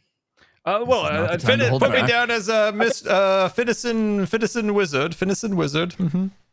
Finnison Wizard. If Wizard is your last name, or we need to just put the title and the surname will do. So Mr. Wizard it is, and yeah. So you hand over 55 gold. Are you also going to buy a horse? How much is a horse? He said a draft horse is an additional 50 gold, while a donkey or a mule would be 8. But a donkey I or a have mule paid for the carriage. can only do so You must much. Whereas decide. Don't A look horse- at me. I'm not pulling this thing. a horse you Big could horse. potentially ride around, No, carry a bit more everyone, stuff for you. come on, cough up together. Okay. Mr. How much we got? I have a bartering idea here. I have a book, you see, Mr. Pillsbury. A book. How much gold? This book is worth Antonio? 25 gold, I'll tell you what. Inside of it's MIDI plans for different types of wheels. Is this actually something you have, or are you making it up? I as you go? have a book I found in my inventory, and it has sketches Oh. of wheels. Where's my, Does it really? where's my Oh, I think the book is meant to represent your spell book. Oh, Don't give that away. maybe I'll keep that on. I'll keep that. Right, I'll, Wheels, you say? It's just full of like arcane writing and like diagrams of how to cast Right. spells. if Um, you will give me 10. Okay. No. If Mrs. Cat also gives you 10 gold. Yeah. I guess Ruby's fronting I gave up 55 the in entire 55. Yeah. For the carriage, but we want to get a horse. Mr. Wizard, how much have you got? I have 25 gold. Okay, and Bro, how much you got? I got 68. Okay. So if Bro and maybe me and Bro will front this one then. Yeah, I'll I'd do rather give up 30, gold you than do carry it 20. myself. All right. I'll get the horse if Bro will spot me 20. You got it. All right. So I'll front 30, so I'm down to 60. Should we buy a 48 donkey now. for fun? Just as a pet? No, Okay. wizard. Okay. What do you want to do with this donkey? Ah, you know, I've heard donkeys have jokes. Stop entertaining him. We'll take a donkey too, Pillsbury. Oh, wonderful! The donkey be just another walks 8. behind the cart. He doesn't Another actually 8 push. gold. All right. Yeah. I've taken So you're- 38 from my stash. Yes. And make sure you throw Your that total- diving board in for Mr. Blunder. Oh, of course, it'll come as part of the various trimmings. And yeah, so the total runs you 113 gold collectively, but I think we've sorted out how that's being split. And yeah, the folks of the artificers sort of working behind the scenes. There's a couple of gnomish folks who are already tailoring the words "Mr. Wizard" onto the side of the carriage, and they bring a horse around from the nearby stables. And pretty soon, a wagon is waiting out the front of the carriage works for you with a draft horse attached. The draft horse, feel free to give it a name as well, because you have effectively a new party member, and a donkey also needs a name, if I understand Okay. correctly. Ruby, come up with a name for the horse, or otherwise it's going to be Can Mr. we name it Horse. Gus? Sure, love it. Gus. Gus the horse, fantastic. Gus. Awesome. Gus. I will take a note. And who's naming the donkey? I'm gonna call him Kong. I love it. Kong. God, Fantastic. we're good at naming things. Kong Yeah. just carries random stuff on its back behind behind it. Yeah, It's he's just Kong. an additional pack beast. Yeah. And None of you picked up why. there's- I Chat, feel you're like- slow. Yeah, no, You're slow on the uptake of this one. the Donkey Kong. the Donkey Kong reference didn't quite land with me at first, and then I was like, oh yeah, no, I know where he's gone with this, but I feel like the Yeah. moment's passed. Incredible stuff. So yeah, you guys, we'll sort of hand wave this bit because I don't have like the graphic of the cart ready to go. But yeah, you guys put together this cart, and before long, you are ready to join the caravan that is leaving the town of Nailbrook. So you bid Nailbrook one last farewell, and as you set off with the caravan, there are a bunch of other merchants and people who are traveling. There are various other people that you've met so far at Nailbrook. The musician from the inn is also headed in the direction of Mythreach for the tournament, and so she heads off with you. Brohini, you find that Sir Alwyn Faraday, true to his word, is also joining you for the caravan, taking the northern pass over to Mythreach and aiming to participate in this summer tournament that you've maybe heard about. And I think as far as like journeying goes, we could do a bunch of other stuff, but I think since we're drawing to a close with our session here, I want to speed us along to where you guys end up, because if we we'll find some fun music to play in the background here. There we go. We'll do that. The road is long, and your progress through the northern pass is sort of slow going. There we go. Let's bring that up. There we go. And especially with like the horse, the wagon, the donkey, and everything. The horses and the merchants in the caravan are not intending to hurry. There's still plenty of time to go before like midsummer, when this tournament is supposed to take place. The nights are short though. It's summer, it's nice and warm, and swapping stories around the campfire keeps everyone in good spirits. And after a few days' travel, you round the crest of the mountains, and you look down into the valley beyond, into the Kingsmoor Plains, in the middle of which stands the lofty city of Mythreach. And something immediately feels wrong. When you're looking at it straight on, Mythreach appears just as it always has, a sprawling city of many districts, outgrowing its own walls and spiraling up towards the towering central castle. But as you turn your head, out of the corner of your eye, you see enormous vines twisting around one half of the castle, blooming with unfathomably large flowers, impossibly tall trees with roots that drink deep from the lower city, and the sky above seems to take on these pink and orange hues. At the same time, the other half of the city seems engulfed in darkness, as though the mirage of these trees has cast this long shadow that persists even when the sun is at its peak.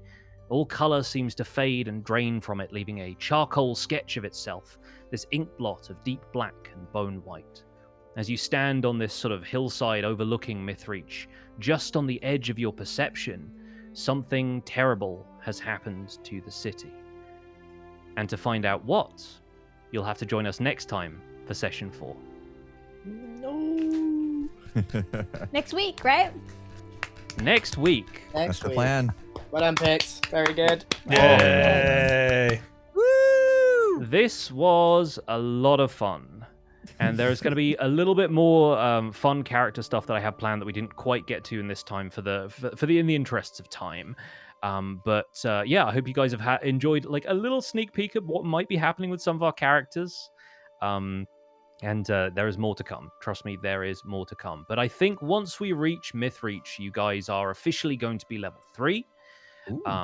So from that point onwards, we're going to have some fun choices for everybody to make, which behind the scenes, the players have been chatting to me about what their eventual character subclasses are going to be, and that's when we get into it from level 3 onwards. So at the start of Session 4, we'll do a little bit of that stuff so that the folks at home can get a good feel for that. But overall, I think the next arc of things is going to be a lot of fun. It's going to be new powers, it's going to be new environment, and there's going to be a lot of mysterious stuff happening in Mythreach that I'm very excited to get to. Yay. I love the cart. Oh my god. So glad we got I'm that. glad we Yeah. had a little Ours is like in big now, between like- episode. Yeah. We did some vital material gathering, you know. You sold some stuff, you bought some Yeah. stuff. I'm stacked up on potions, and I learned some dance moves. those are expensive, by the way. They're the same cost as a car. Yeah. Health Yeah, no. potions. Health potions save your life. Well, yeah, that's Can't why. believe you guys didn't buy Like, me even anything. though I was hoarding the money, I was putting it towards the good of the crew. Yes. I want to see so some cool fan art of the cart with the diving board on the back for Bro. Yeah. The cup holder. We've got like a fully specced out, like a tricked out wagon for you guys that, yeah, no, would be absolutely a joy to see. I'm going to do what we did last time and quickly do stars and wishes with everybody. So we're going to go around the group. Ooh. Everyone's going to say one thing that they really like that another player did, that they want to award a star to, and then a wish for upcoming sessions and the future of the campaign in general. Let's start a quick encounter with everybody so you can roll initiative and see who goes first. Let's put you all in combat state. There we go. All right, everybody roll initiative for me. Oh shoot. Oh crud. Wait. Oh.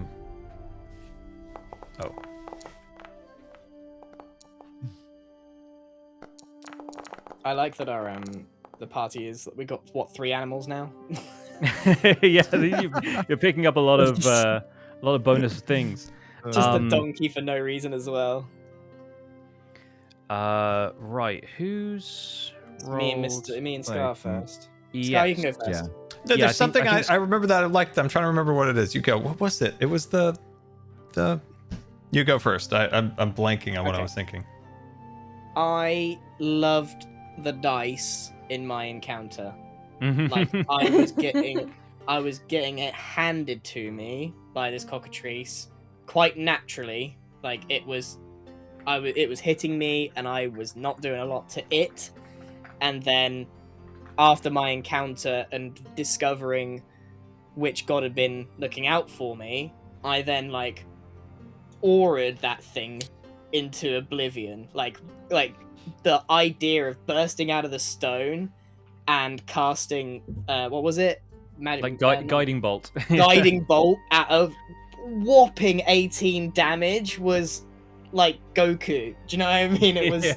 it was just a really, really epic series of events that you couldn't make that happen the way it did. And to clarify, no strings can be pulled behind the scenes to affect player dice rolls from my perspective. Like that was all just the dice being incredible collaborators. So shout out to the dice. That was good. All right, Green, any wishes for next session or the future of the campaign in general? Because we didn't learn about the circus yet, so obviously that's still there from last time. Yeah.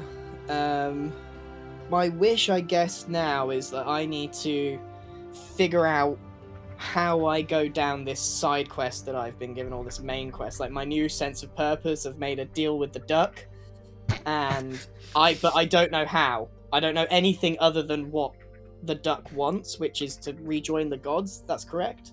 Yeah. And I don't know how, so my thoughts are going forward that I'll find answers in Mythreach, which is a much bigger place, and I'm hoping to find some direction there one way or another. Awesome. Can we return to you, Scar? Have you got an idea of what your star was? Okay, there was something that Grian did that made me really laugh very hard, and I don't remember what it was. Was it eating the ice cream? Because that wasn't. That was that was funny, but there was something. But the other funny part was when the knight was supposed to like teach Impulse all these tricks, but he just kept losing over and over again. And I kept saying in the chat like Star Wars quotes. I was like, where I was once the learner, I am now the master. Impulse. He started bashing. I love that. Yeah. He was trying to be very Obi-Wan, and he ended up really like goofing some of those rolls up. So yeah, poor Alwyn. Bad for him. His best days may be behind him, but yeah. There was something that Green did that made me laugh like crazy. It's like when blanked was it? Was it early or? It was middle game. It was middle. I just blanked. Was it in the town? It might have been. I just forgot. It made me laugh quite a bit. We'll go back and find it in the VOD, and I'll retroactively I add it to the document that I'm keeping all this info in. Scar, do you have a wish for next session or the rest of the campaign in general? I have came out, or at least I've started the threads of a bit more of Mr. Wizard's backstory, where he came from, kind of what maybe happened to his town, and why he didn't go to those magical schools he was promised.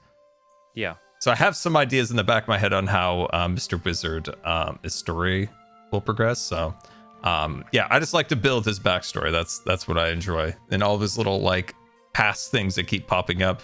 And you know, he does have some trips into different realms. So sometimes he throws out a random tidbit that nobody knows what he's talking about because it's from another realm. And I enjoy pulling those up. Yeah, those are super fun. I always enjoy coming to these sessions knowing absolutely nothing about what you're planning to throw out there, but immediately going, yeah, I know what I'm doing with that, and like I've got a couple of things that are. He pulled out. He wanted an Arnold Palmer, and then the barkeeper's like, I don't know what that means. And he goes, it's from another realm. Don't worry about it. Like, put a little lemon in my tea.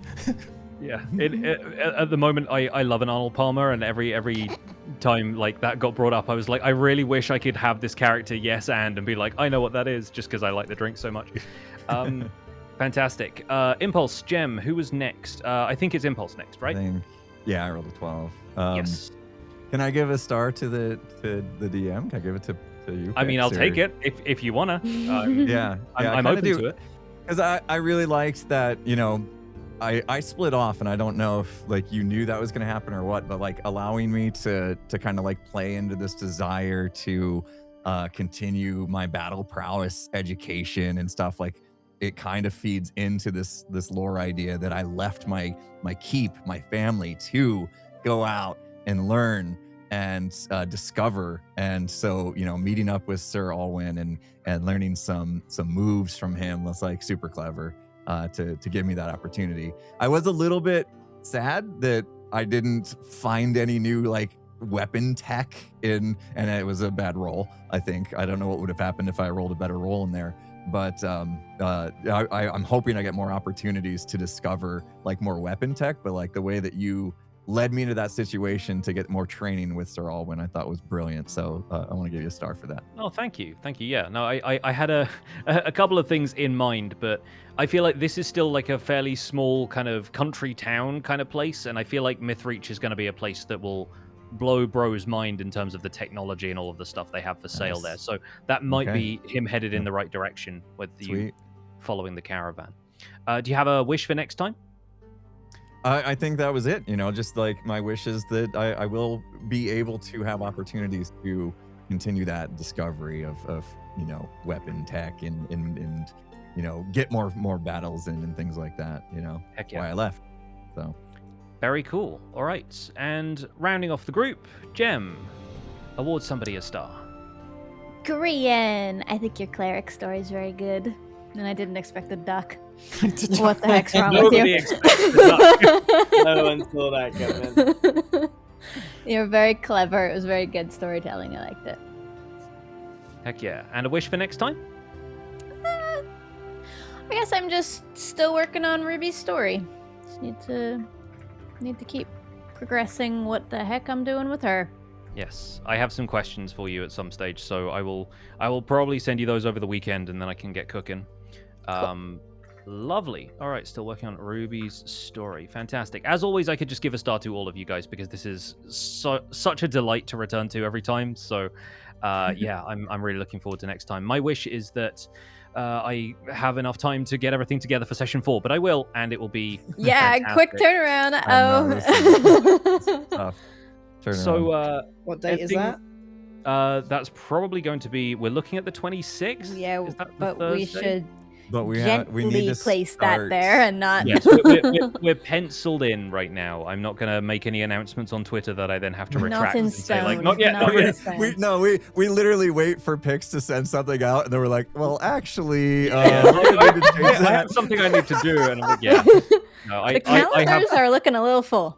Yeah, I have a really busy week, and I know you guys have like charity stuff coming up and all kinds of stuff. Crazy busy schedule. Yes, but so we'll try. Stay tuned. Don't touch that dial. We'll be back sooner than you think, hopefully.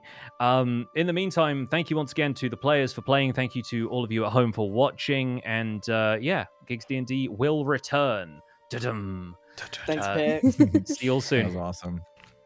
Thanks, Pigs. Nice. See you guys. I'll send us out.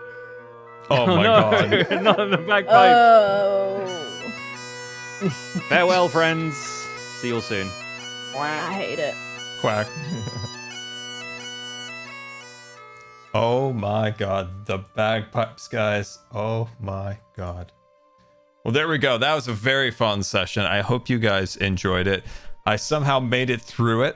I'm on like negative 18 energy, but I made it through, which was great. So I hope you guys enjoyed.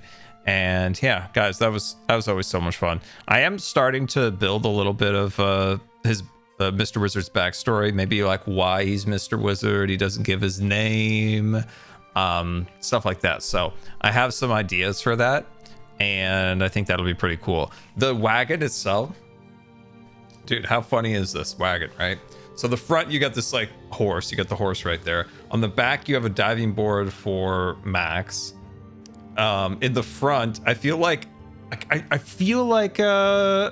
Impulse is driving it, and he's got a cup holder kind of up like at the top of the wagon for his ale, and we're always swerving because he's drunk.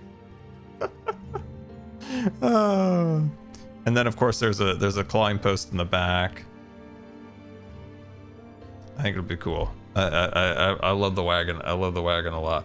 I wish I could remember. There's something that Green did that made me laugh so much, but I just literally cannot. I know I'll remember it later, but yeah, it'll come to me. It should be cool.